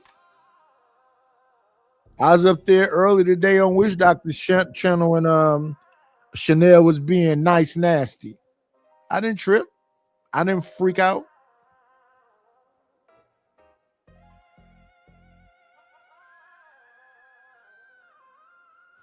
Okay. Yo, Shad, I have to say it now. You know what they seem to be articulating moreover is the Dunning-Kruger. Right? The Dunning-Kruger effect is someone who has Yeah. I be mixing up the Dunning-Kruger and I've read these definitions before.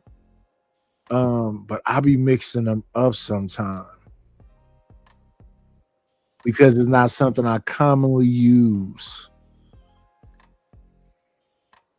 like a lower level of understanding over how you say, overemphasizes or overestimates their ability. You know, even amongst experts. Yep. But my bad. I had to sit. I'm thinking about it. I got you. Okay, Yep. Go ahead. What you think? And there's nothing wrong with just saying, I don't know.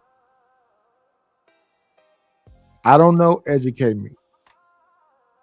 There's nothing wrong with saying that. Now the thing is retaining it. Remembering on a drop of a dime, Dunning-Kruger, it's about retaining it. So I may know something in the moment because I'm researching it and reading about it, but you know, the mental Rolodex is shrinking up. It's shrinking up. At the drop of a dime, you ask me something like, what? I don't know. Educate me. Of course, I wanted to agree. But also my caveat is this. I think as long as people are sharing their anecdotal experience and their interpretation of that experience, I think that's fine. Because I think we all know people have opinions. I think that's what I see most often. What gives me like concern is when folks start stepping in certain arenas, like talking about statistical computations and what they mean and how to apply, how to interpret. That's when someone like me who does it, who went to school to understand the limitations, understand how dangerous it can be if we do it certain ways. That's when I'm like, okay, now this is problematic. I think the most, like when you talk about prevalence, I think you just see a lot of people who have had limited life experience and they're sharing how they feel about what they've seen. I think that's okay because we can watch that and say, yeah, you just young, you ain't live a little longer. Your perspective may change, it might not. And I think that's safe. But we've kind of gotten rid of the idea of experts where people who just read a thing or saw a thing on TV have now become an expert about it and will argue against people who actually do that thing. And that's a norm now where as people, we don't go, wait, he's an actual doctor. Let me shut the fuck up for a second and hear what the doctor has to say first. And then we can I can ask some questions and see where I'm at. But no, they are screaming. No, modern Renaissance man has been talked over multiple times. And I believe he is a doctor. They don't care about none of that.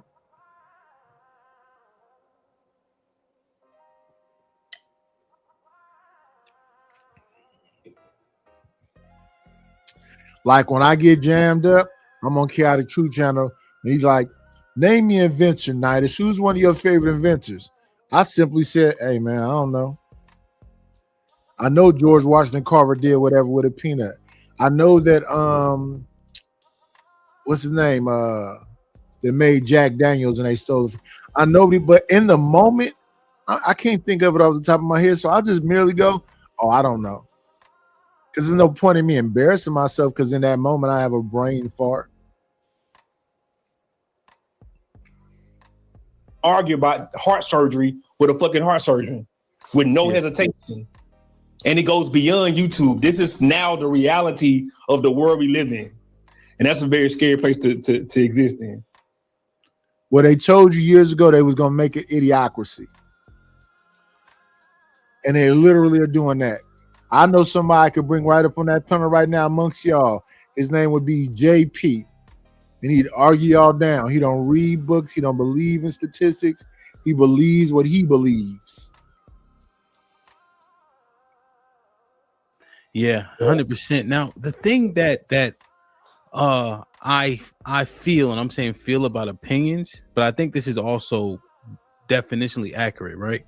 You can't really render someone's opinion invalid unless it's about factual things. You know, so people will offer an opinion, you know, and we'll hear it, but we can say, no, that's incorrect because we can solve for this.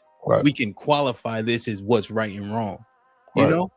And I think that's happening in more things that we are validating opinions that really might just be wrong, including relationships. Okay. That's fair. You know? But I catch your drift and I think I agree. I'm just assessing it, you know, because I think that the unqualified is problematic. Relly, what you think?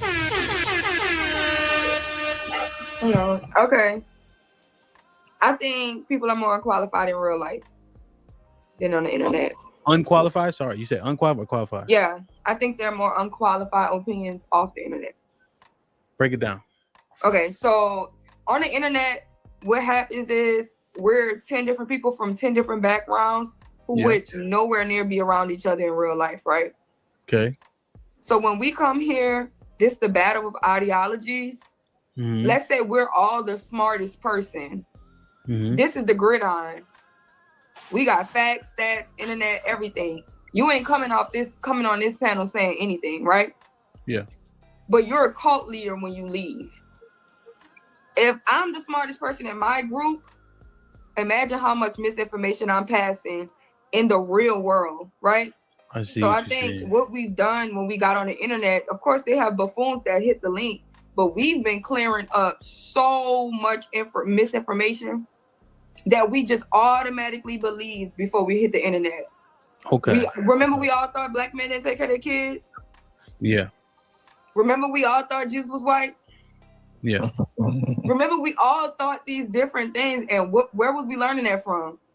The old In man a at the bubble. barbershop, Okay, a bunch of okay, old people in the neighborhoods telling us see what the you're saying. wrong things. And then we got on the internet. So yeah, some of the dummies followed, but we've been having these unqualified opinions in the real world real bad, and they going Okay. unchecked. Okay, so Rel, now here's where I like it. I think that's a hell of a take. I think this is a however, but I don't mean it to like refute what you're saying. Mhm. What I've gathered is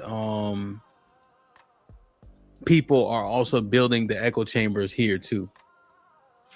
You know, so like let's say Of course, they building the echo chambers here because they hear a fact that they agree with, and then they just spew it out. Like that whole thing about black fathers in the home. I think that was a study of 1,000 men, and I think the study was done amongst some women. But that's of those 1,000 men. That's not all men. That's of those 1,000 men. So see what I'm saying? We'll hear a study, and then what is the sample size? And then how do you take 1,000 men sample size and say, no, black men across the board? No, that's them 1,000 men that's inside the home.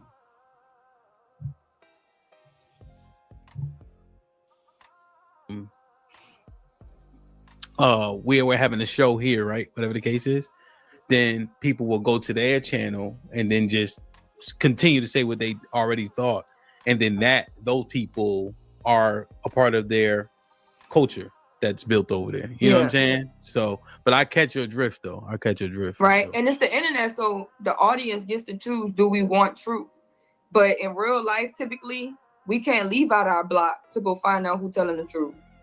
Because most people don't leave the area where they live in.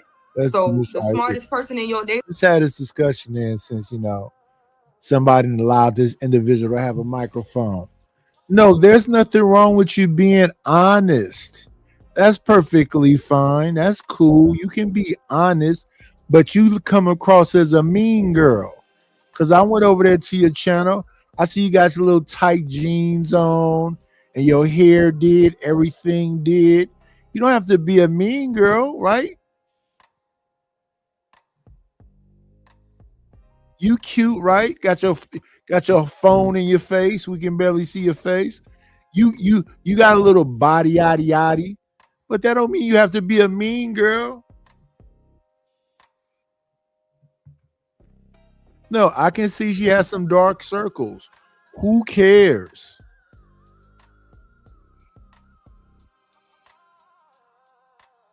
Why put emphasis on it?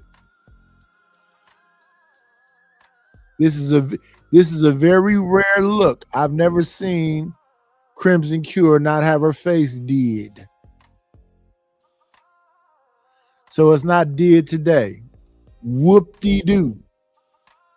Neighborhood is the smartest person in your neighborhood. When you come to the internet, you realize the smartest person in your neighborhood dumb. Yeah, okay. CJ. What's the deal? So I tend to agree with Strata more.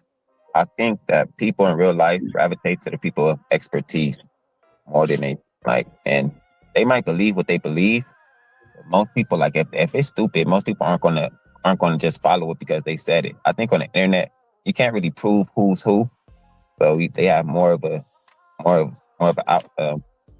ability to just say whatever they want, and people just listen. Yeah, let me see. Let me time out Shiesty Bum for trying to form a Voltron. We'll see you in 5 minutes, Shiesty Bum. You will not defy what I'm saying, Queen. How dare you? The fuck?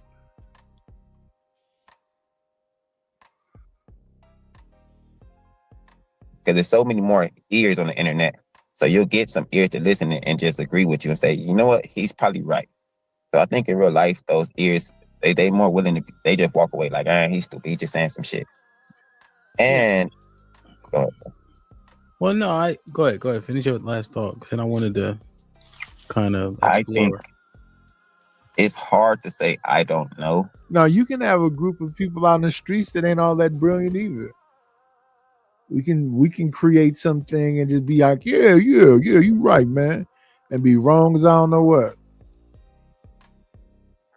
Especially on the internet, because people are looking for answers, and people don't want to hear I don't know. It's kind of like, yeah, so people make up answers, and people don't really tend to look shit up. So. Yeah, that sounds like pride. So yes. Pride goes before the storm, right? Who is this? Oak Street Bella. I don't give a fuck. I feel like having some fun this morning. You seem like somebody I can have fun with. And I always have fun with Shiesty Bum, Sugar Bum. Why not? It's early. What's this? This is a Wednesday? It's a hump day or is this Thursday? It's Thursday, okay. Thursday. I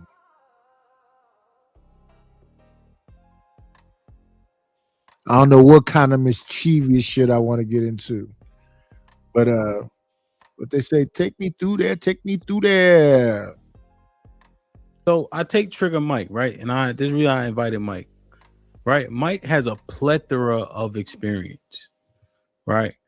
The military, school, in the medical industry. He's an entrepreneur. He's a father, right? He bought several houses, et cetera, right? But if Trigger Mike doesn't appeal in a particular way, I've heard people give. Wait a minute. Ronnie said I was supposed to got some bread. Let me check this out right quick. Where it said bread. You know I need that fedia. Let me check it out right quick, Ronnie. Let me see. I see Rogue C. I see Dub. And I see CKJ3. Nope, Ronnie, it didn't come through. I see just CKJ3, Dub, and Rogue C. Did you send it to PayPal? Let me check. Is it in PayPal?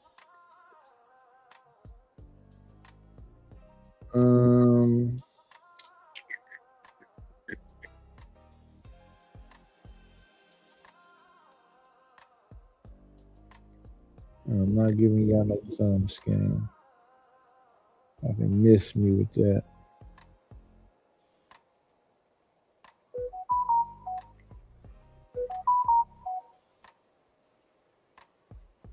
Take me through there. Now you're acting up. Darn it. Yeah. We acknowledge the people. We acknowledge them, their people. So let's hit them with the old school.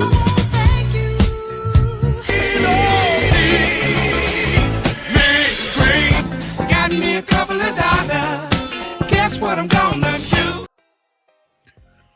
Shout out to Ronnie for the Cash App. I appreciate you, my brother. I appreciate you. What's going on this morning, Genesis? What's happening with you, Zoomer? Good morning. And good morning to the beautiful Oak Street Bella and Shiesty Bomb. I hope y'all know I'm just funning with y'all. We just funning around.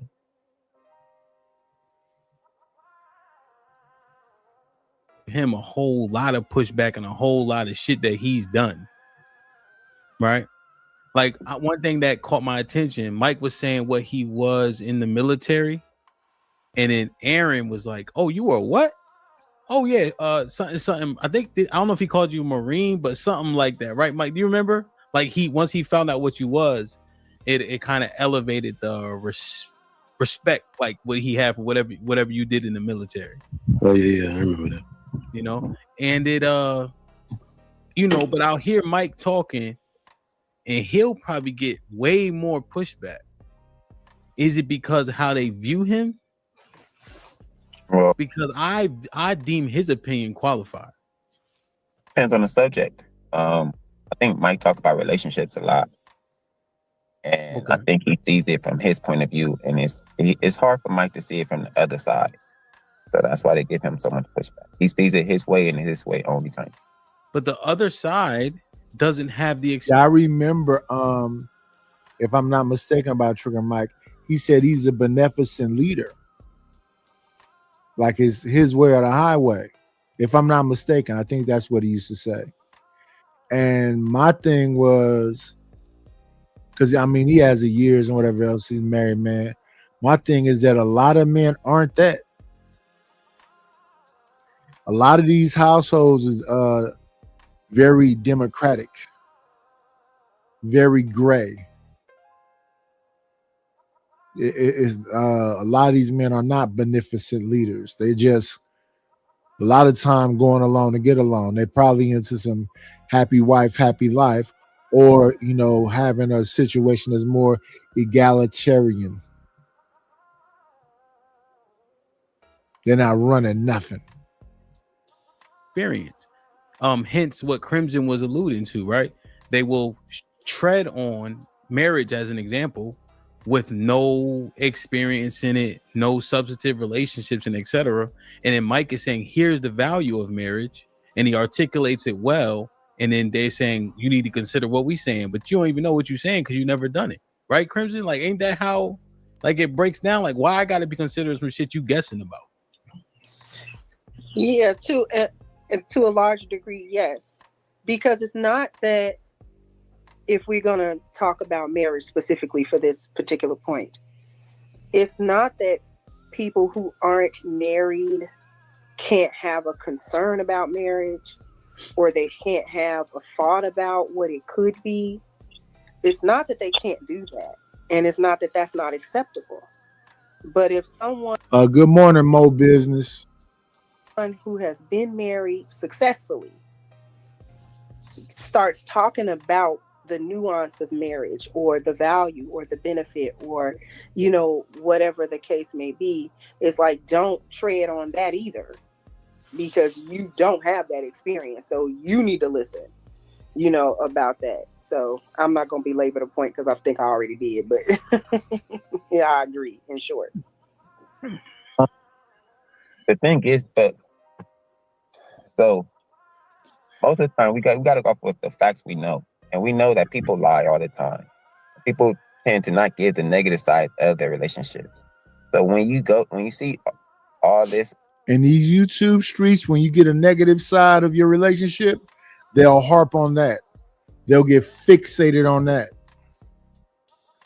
So I talked about being in a situation where I was cheated on and I stayed. So now I'm hearing about that for years in a row. Oh, you a cuck. Do you know what a cuck is, you goofy? That means I'm sitting in the room in the corner watching them do something. Motherfuckers are slow and can't keep no woman. So why are you chiming in? Because you go with a bunch of strags. Hobosexual, sleeping on couches, good Go-Gurt eating, Timberland shoe wearing motherfucker. Kids can't have a fucking Lunchable fucking around with you. Can't even get on a game fucking around with you. Sleeping on pallets and couches. Couch hopper. people saying about how bad relationships are, how bad marriages are. You don't have to be in a marriage to understand what it is. You can observe a marriage, you can study marriages, you can see your parents' marriage. That's how most people learn. So when you see somebody telling you something that you know for a fact, it's like, and you saying this, but maybe that's only in your situation. But for the majority of the people, this is what's going on, and you can't see it in that instance, and it becomes a problem. The floor is open. I think the biggest, that's one of the talking points I can't stand. People want to hear negative. Oh, well, why ain't they say everybody doesn't have a bad relationship or a bad marriage? You will have tough times, you will have good times, but they always just want to hear something negative. And they feel like they'll keep moving the goalposts even if you, because. Well, that's the situation. Does the good outweigh the bad? Does the good outweigh the bad? Now, what they also didn't hear is that earlier on in my relationship, I was a whore. I was banging everything moving. It was people saying that they was pregnant at the same time, multiple times. It was, you know, I was out there. But when we started, getting these maternity tests and whatever else, we started finding out whatever. But it doesn't change the fact that it was a person pregnant while another person was pregnant, and they supposedly both was pregnant by me. Not once, but twice. So it was both parties cheating. Only my cheating was early. My cheating was before we got married.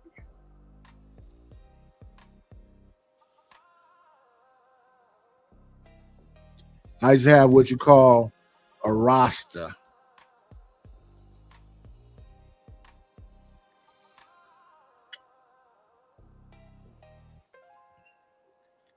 And now I'm just old. They want to prove the point of, well, marriage is bad, you know? Just like with Mike preaches about community and family. The reason why he gets so much pushback because he could do a humble brag about his money. So that irritates people. Every time. If we're going to be real about it, let's be real about it. CJ, you doing the talking point of, well, it just can't be that simple. Even when we have told y'all about our relationships, marriages and all of that, y'all still want something negative.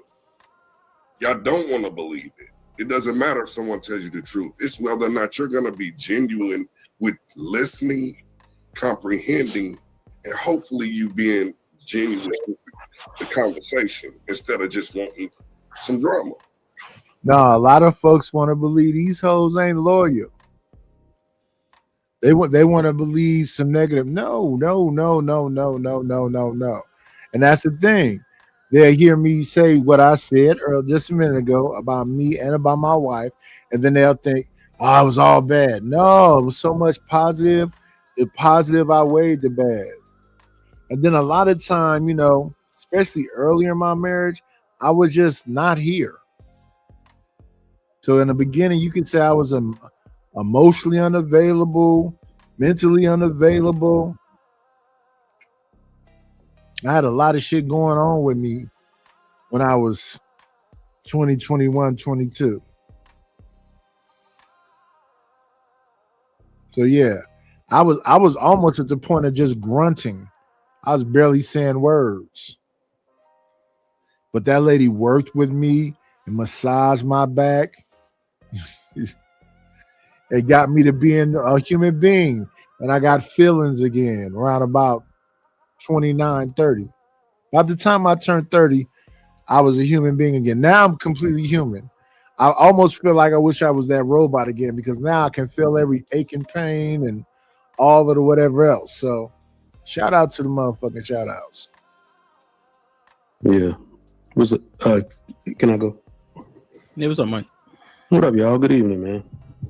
Yeah, so Playboy, you're gonna get the money talk every time. But that's because it's really all we talk about, right? Draws and money. But remember, the message is always actually the same. Is that get your family life in order. It will equal more money. So it's always a lesson in the end, you know, related to what people want to hear. But I got to take from what everybody said. Yeah, when you get on the same page and you and your significant other is focused and driven, yeah, it's more money. It's more loving, it's more conversation, it's more closeness. Yeah. Y'all both gotta want it though.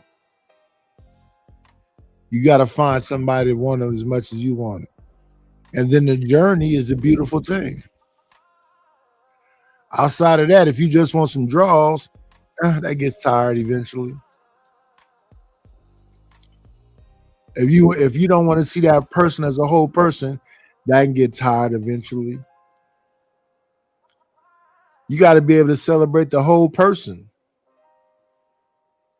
And then once you get into that, then everybody goes, oh, the gates open and you got the goose that lay the golden eggs. But you got to get there though. A lot of folks don't be wanting to deal with their own trauma and sorrow and everything else. And then they bring all that burden on somebody else. Don't do that to nobody. Give that person a fair shake. Man, like even Sherelle, you came from a angle that was like, ooh, that was like, I got my brain percolating. I might have to sit with that till tomorrow. Like, and think about that one. So that was good. But here's what I've deducted from the internet. You know, I've been out doing this thing for like 3 years now. And here's why I know why I get pushed back. It don't hurt my feelings or nothing. If anything that you're saying factually interferes with people's feelings, you're wrong. So facts are immediately negated. Let me see. Ronnie say, you ain't cheat then. No, Ronnie, I was cheating. Yes, sir. In the beginning of, and I'm not even gonna say in the beginning, in most of my relationships, I just didn't believe people. And most of my sexual encounters, I just didn't believe people. So I always thought the other shoe was gonna drop. So I never gave all of me.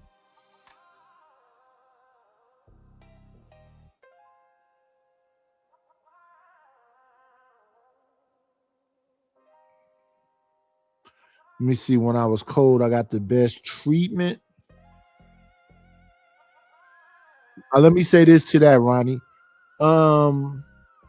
If it was the best treatment, I wasn't acknowledging it. You know what I'm saying? I really didn't care.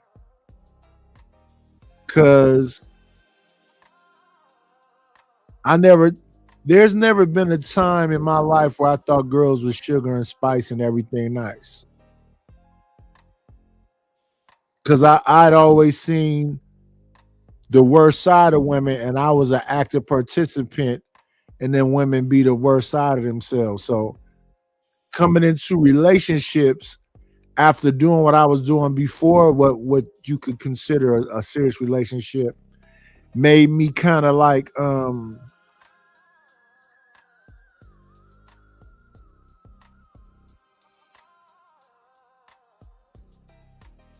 I couldn't believe in them. The younger me thought everybody was a liar. So the sweeter and the kinder and the more loving somebody would talk to me, I always thought that they was trying to manipulate.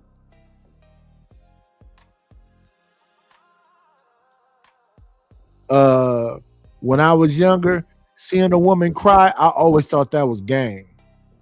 In fact, my attitude used to be like, oh, you finna start crying? I'm finna get the fuck away from you. I would barely even listen. So we was doing some real hard tug of war. I hurt your feelings, you hurt my feelings. My response to you hurt my feelings is go fuck your friend or something.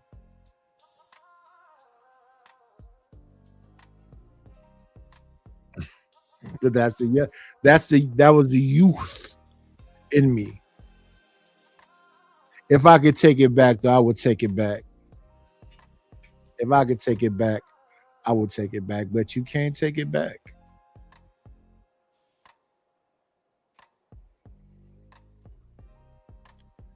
Good morning, Chop. Once you've triggered somebody, that's the way the internet works. It's really the only place you can actually do that. The other part is the chat, and we're gonna look at that. We are the producers, right? We're the content creators. The chat are that's what it was, Tio. Whenever, like when I was young, whenever a woman would cry around me, I just bounce. I just get the fuck away. I don't want to talk, nothing. I'd actually get angry. Fuck away from me. Get your filthy hands off of me.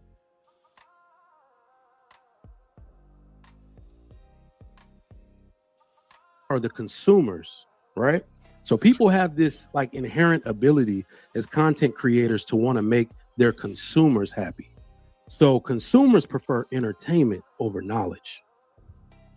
If you giving too much knowledge and it ain't entertaining or it hurts their feelings, you're going to be hated in these internet streets. Now, what's more important is why. The content creators, I think we got like a real big task on our hands, because you know how egos can be really fragile in real life. When you're talking to people, you make too many jokes, you hurt their ego. But on the internet, people have an entire persona, right? They have an entire identity. So the same. I used to go on Trigger Mike's show. I used to go on Trigger Mike's show. I remember that was the first time that Ashton got hella mad at me because he used to say, motherfucker be wearing these hats. He be talking this pimp shit. I never been no pimp. I do not talk no pimp shit. He said he had 2 bitches going after him. I'm like, Ashton, what the fuck are you talking about when you be over there on Trigger Mike's show? I used to be on Trigger Mike's show. I used to be on because who was around at the same time? Trigger. I used to be on Trigger Mike's show. I used to be on Cheeky show. I used to be on Sherelle's show. Raw B show. All the people I used to be around. It was Trigger. It's somebody else I'm missing. Because you had the GBG people. You had Aaron O. You had Trigger Mike. You had Jonathan Barronville. Jedi Mike. Sophisticated Jerk. Bruiser. Who was around back there? Q had her show.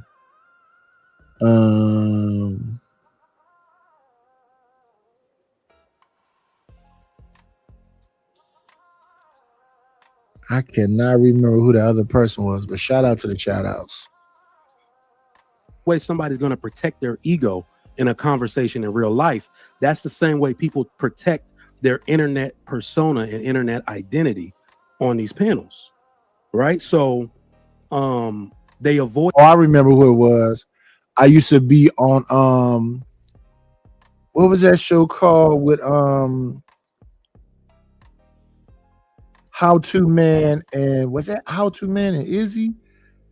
That Angry Man show with How To Man and whoever the other person was.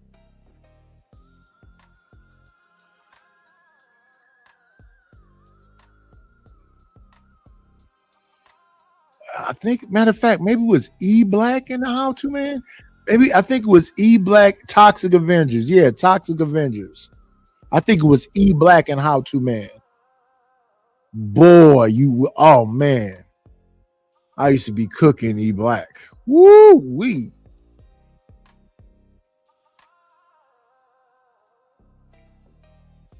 Shame. That's why people lie and only say the best things about their relationship, because they're trying to avoid shame.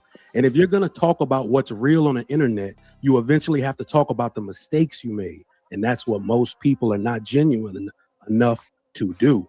I will tell you about my mistakes without protecting my ego, because that's the only way people actually learn.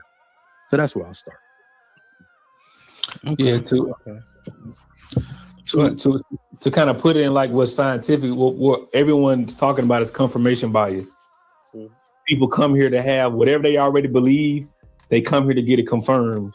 And as Mike said, when someone speaks or states something that's contradictory to your identity that you created from this bias, it feels personal. It's not an exchange of information. People take it personally. So for instance, like what was thrown at me was when I came up saying, no, y'all interpreting these stats wrong. The retort was, it wasn't, no, Shad, it's not that we're doing it wrong. This is the right way to do it. It became a personal attack because they felt that me speaking against the way statistics are being interpreted is a personal attack on them. So personally attack me. And whoever else that does it, it doesn't only happen to me. It happens every day on the internet when we stay-at-home dad, his wife makes the most money. In the beginning, nope. Towards the end, after we went to school and I helped her with her economic stuff and some of her classes, and I believe she got an associate's. She was right on the verge of getting a bachelor's, and then she was at working at a chiropractic office, and they was working on something called eClinical. It was some technical computer stuff, and it was a woman. What's that woman's name? It was an older woman that asked my wife to come over there and help her convert their computers to this eClinical thing. And that woman worked with 12 doctors. There was a family practice. The family practice got bought out by who was at the bottom out? And they said they're not going to accept the contract unless they take my wife too. It's a big hospital. Damn, what's the name of that place? It starts with an S.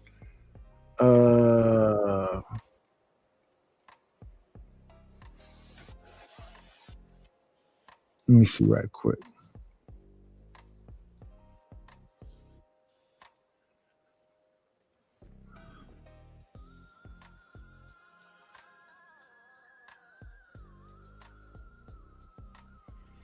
It is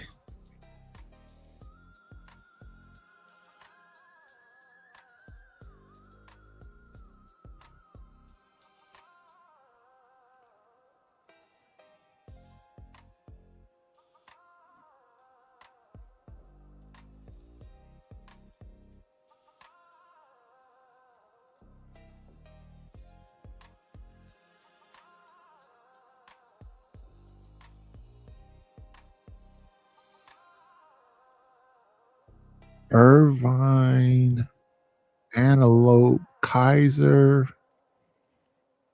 UC Davis, Pacific Medical, John Muir, Sharp, Cedar, Sinai.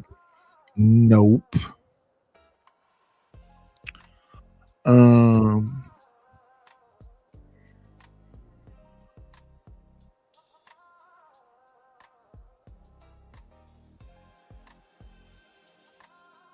Let me see.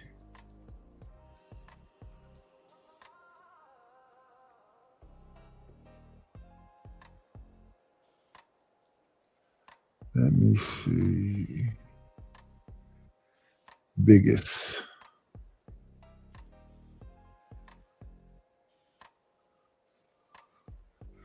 In California.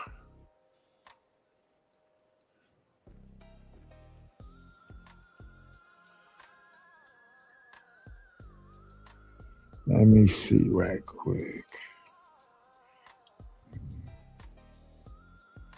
California Health Services. Let me see. Is there universal?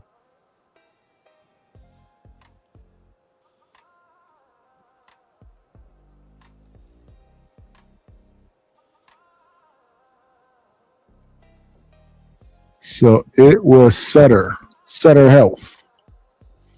Sutter Health came and bought up the family practice of them 12 doctors.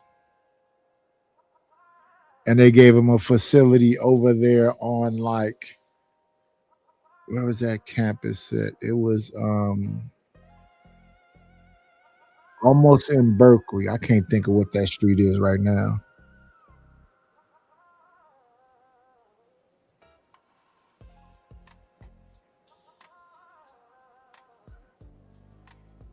Because I helped gut the old facility and put all the new desk in and all of the shit.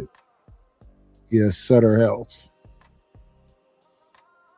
So I went from a family practice to being a part of that bigger umbrella of stuff.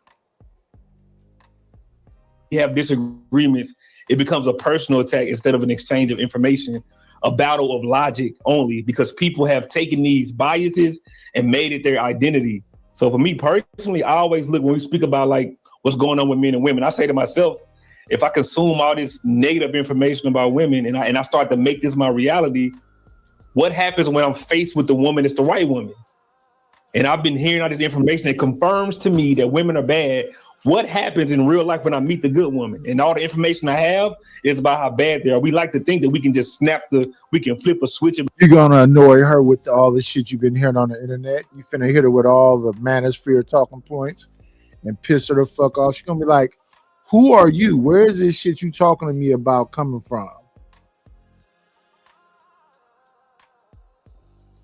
That's the problem with a lot of folks. There's no originality. You just sound like a bunch of other people.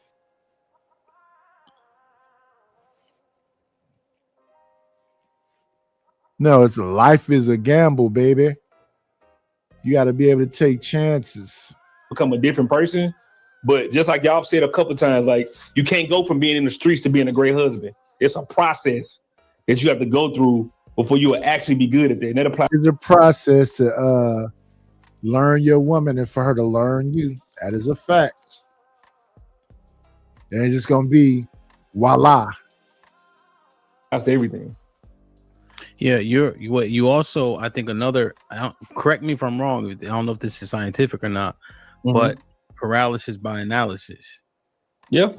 You know, I think that's kind of what you were also articulating, because you can't revert from the negative confirmations that you continue to hear that make you feel better about your position.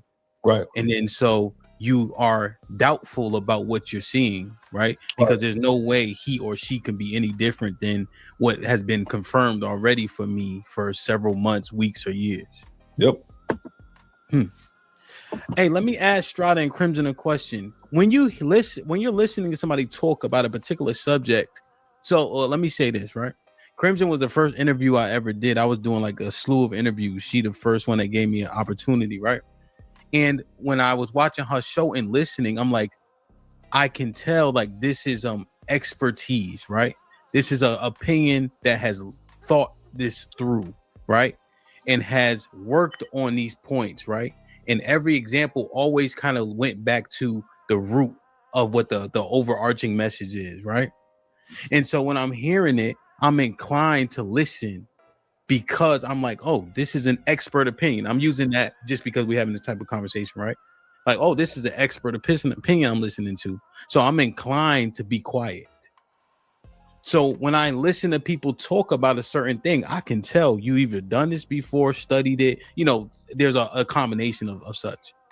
And then I'm inclined to listen more and kind of say, okay, so I'm understanding it like this, right?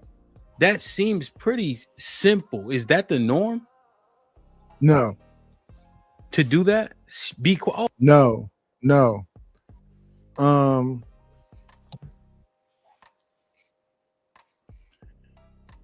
No, it's not the norm. And some people switch up. And you can hear when they switch up, and you be like, wait, what just happened? Sometimes there's a level of consistency that it all like comes together, and then sometimes people switch up, and you be like, wait a minute, what just happened?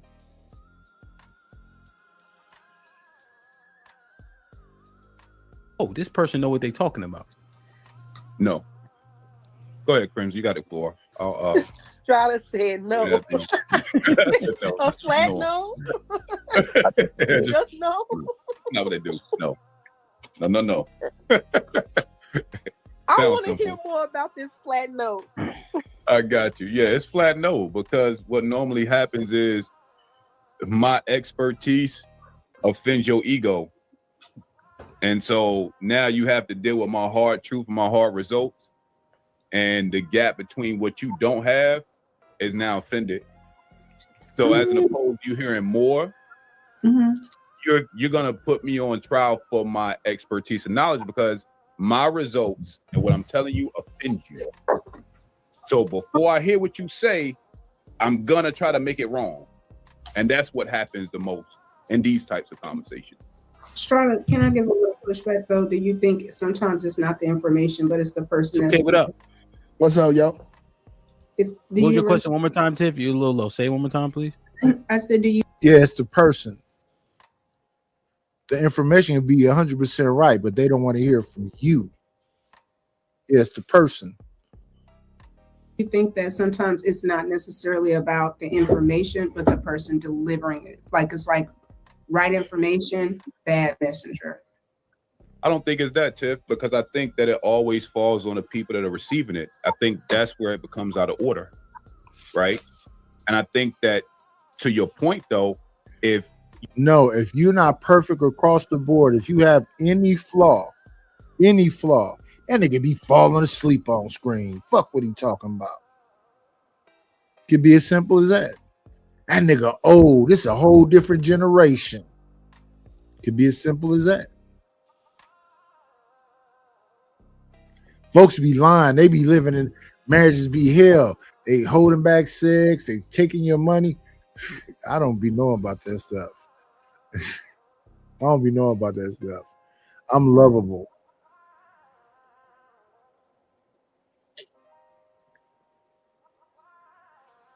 It then got to 5 o'clock in the morning. It's about that time for Sharon to come on. Sharon come on like 6, right? I had a damn plumber fake on me last night. I gotta call them early to get them out here so they can deal with this damn bad plumbing that they did. Dealing with these trades people have been a trip.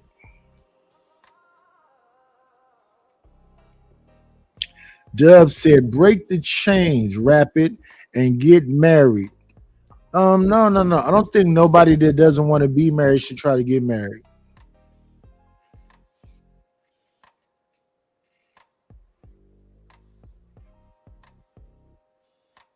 I think, now here's what happened with me. I just was ran down and beat up that last time I went to jail. And I came home and I was just like in a daze. And my wife was just holding my hand and saying, we finna get married. And, everybody gave me their advice, yeah, boy, you need to go ahead and do that. Yeah. But no real advice though, really. And like I said, in the beginning stages, it was a little rocky. It was rocky on the wedding day, to be honest with you. Because the day was just dragging out. It was so many different steps to it. Oh, man, we got there probably about, I want to say between 2 and 3. And just the wedding part, getting married and getting the brother to marry us and the whole thing, that took us approximately getting everybody seated and everything else. We was in the wedding part. We got married at a place called Northbred. Just the wedding part was like 2 hours and something. Then whatever that thing was after the wedding, where we was at that hall with all the ice sculptures and all this, I left there. I left it probably like 8 o'clock because the wedding was like 2. Like I said, we got there about 2. We left out of there about 3:30, 4 o'clock. Then we went to the reception hall. I believe that's what it's called. And we was there from like 4. Around about 8:30, I got up out of there. And they stayed in that thing to probably about 9 to 10 o'clock, I was done.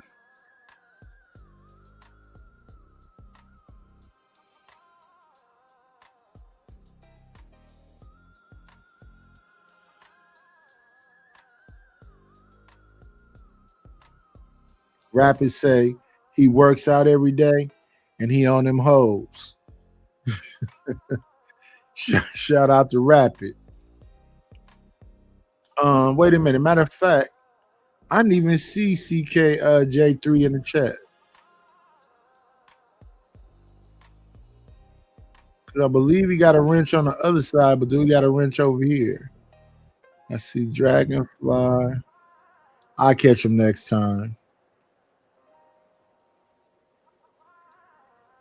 I got to make sure we acknowledge all the royalty over here.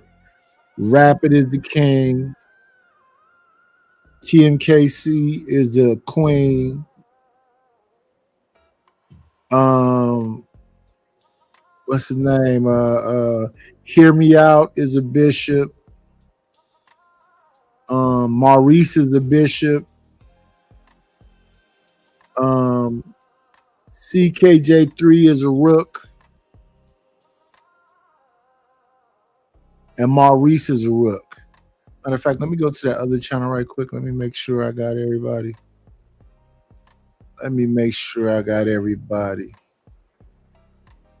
And it's 5 o'clock in the morning. Yeah. Let me see something right quick.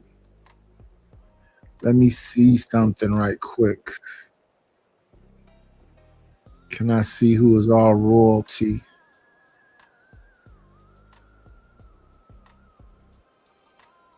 Shout out to everybody that chose to be royalty this month too. Appreciate y'all. Let me see. Okay, I don't show the chat. But what I can do, go into the studio.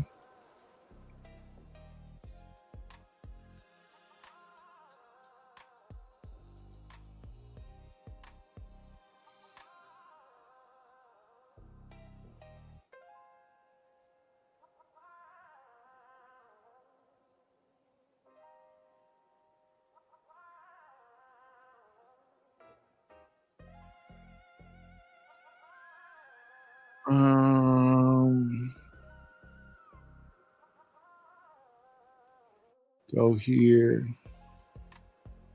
then go to here, and then we go to here. We got to make them a special board and then emoji. Okay, so we got Rapid is a king, TMKC is a queen, Mia is a knight, Hear Me Out is a bishop, CKJ3 is a bishop,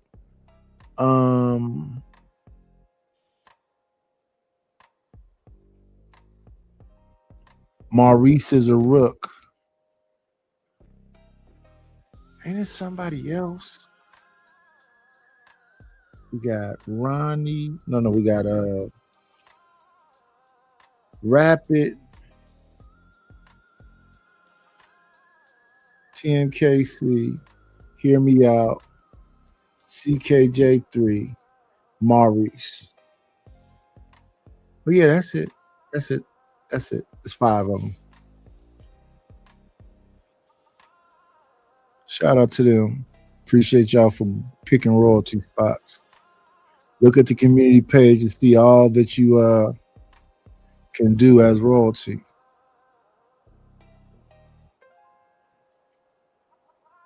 We had to make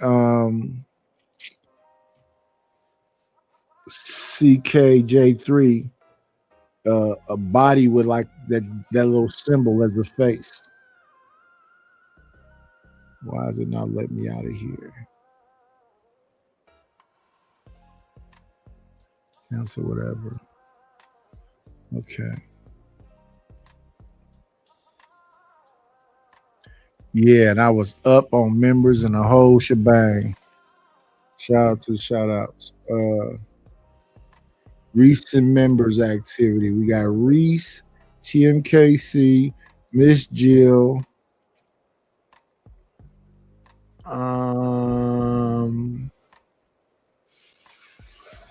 Solid Snake.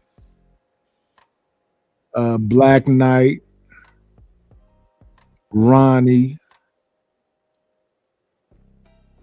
Dub. Miss Lockhart. Robert W. Oh man. Zephyr Voxel. We ain't seen her in a minute. Joy is real. Republican Tea Room is a member. I did not know that. Loda Rebel is a member. Elite Belzo is a member. Whoa. Elite Belzo has been a member longer than Hear Me Out. Rapid is a member. Wish Doctor is a member. Uncle Tom is a member.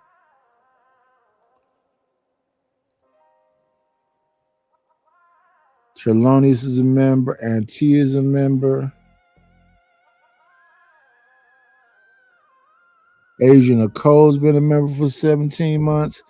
Damn, I never paid attention to this before. Deborah Leonelli, Big Giz Composition, Fasting.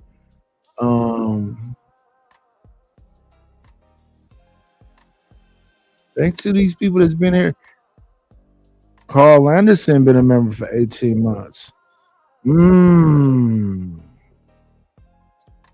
Yeah, shout out to all the members. Pop back over on the other channel. We are trying to get monetized over that Nightish Hobbies and Reviews.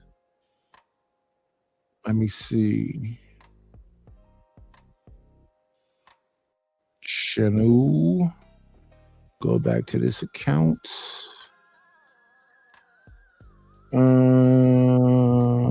Switch accounts. There we go. Go back over to Nightish Hobbies and Reviews. We need subscribers, y'all. We got 230. No, that's definitely wrong. That's definitely not my channel. There we go. We got 214 subscribers. We need to get up to 500. 500. We've been working on the thumbnails, trying to make them look cute. Or whatever they say.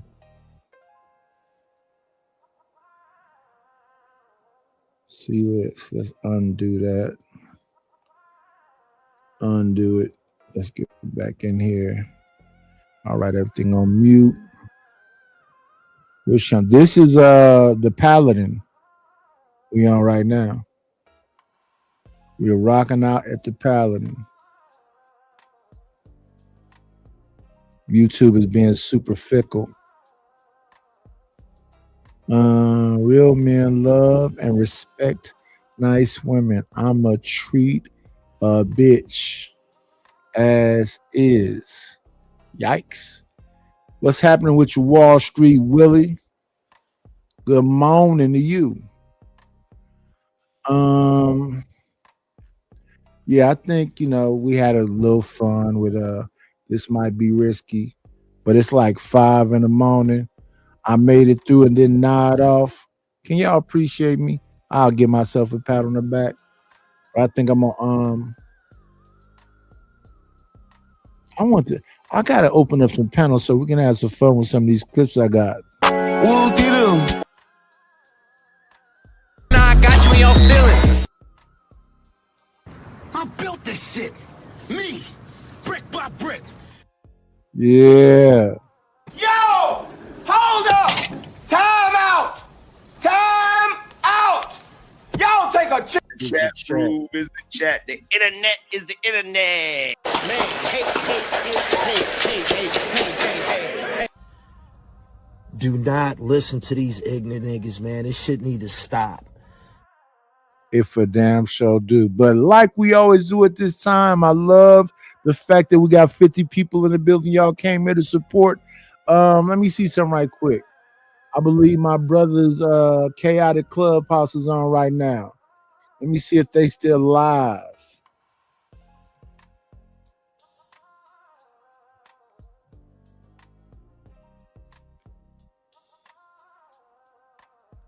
Let me see right quick. Give me 1.27 seconds, y'all. See if them cats are still over there having big fun. 23 hours ago. Y'all supposed to start at 2:45. Y'all did a 1 hour show 23 hours ago. Interesting. Guess y'all didn't come on at 2:45. Okay, so they're not on. Let's see who is on live streams. I know it's 6 that Sharon to be on. Mr. Chewing Gum, that would be DJ Kuda. Sincere said, Farrell said that. Man, a lot of people up yet, huh?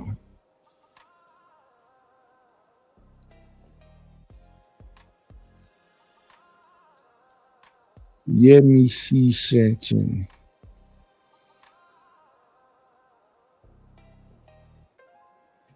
Yeah, man. Ain't nobody up yet. They'll be up at 6. So let me do this. Like we always do at this time. Y'all keep being great. Thursday morning.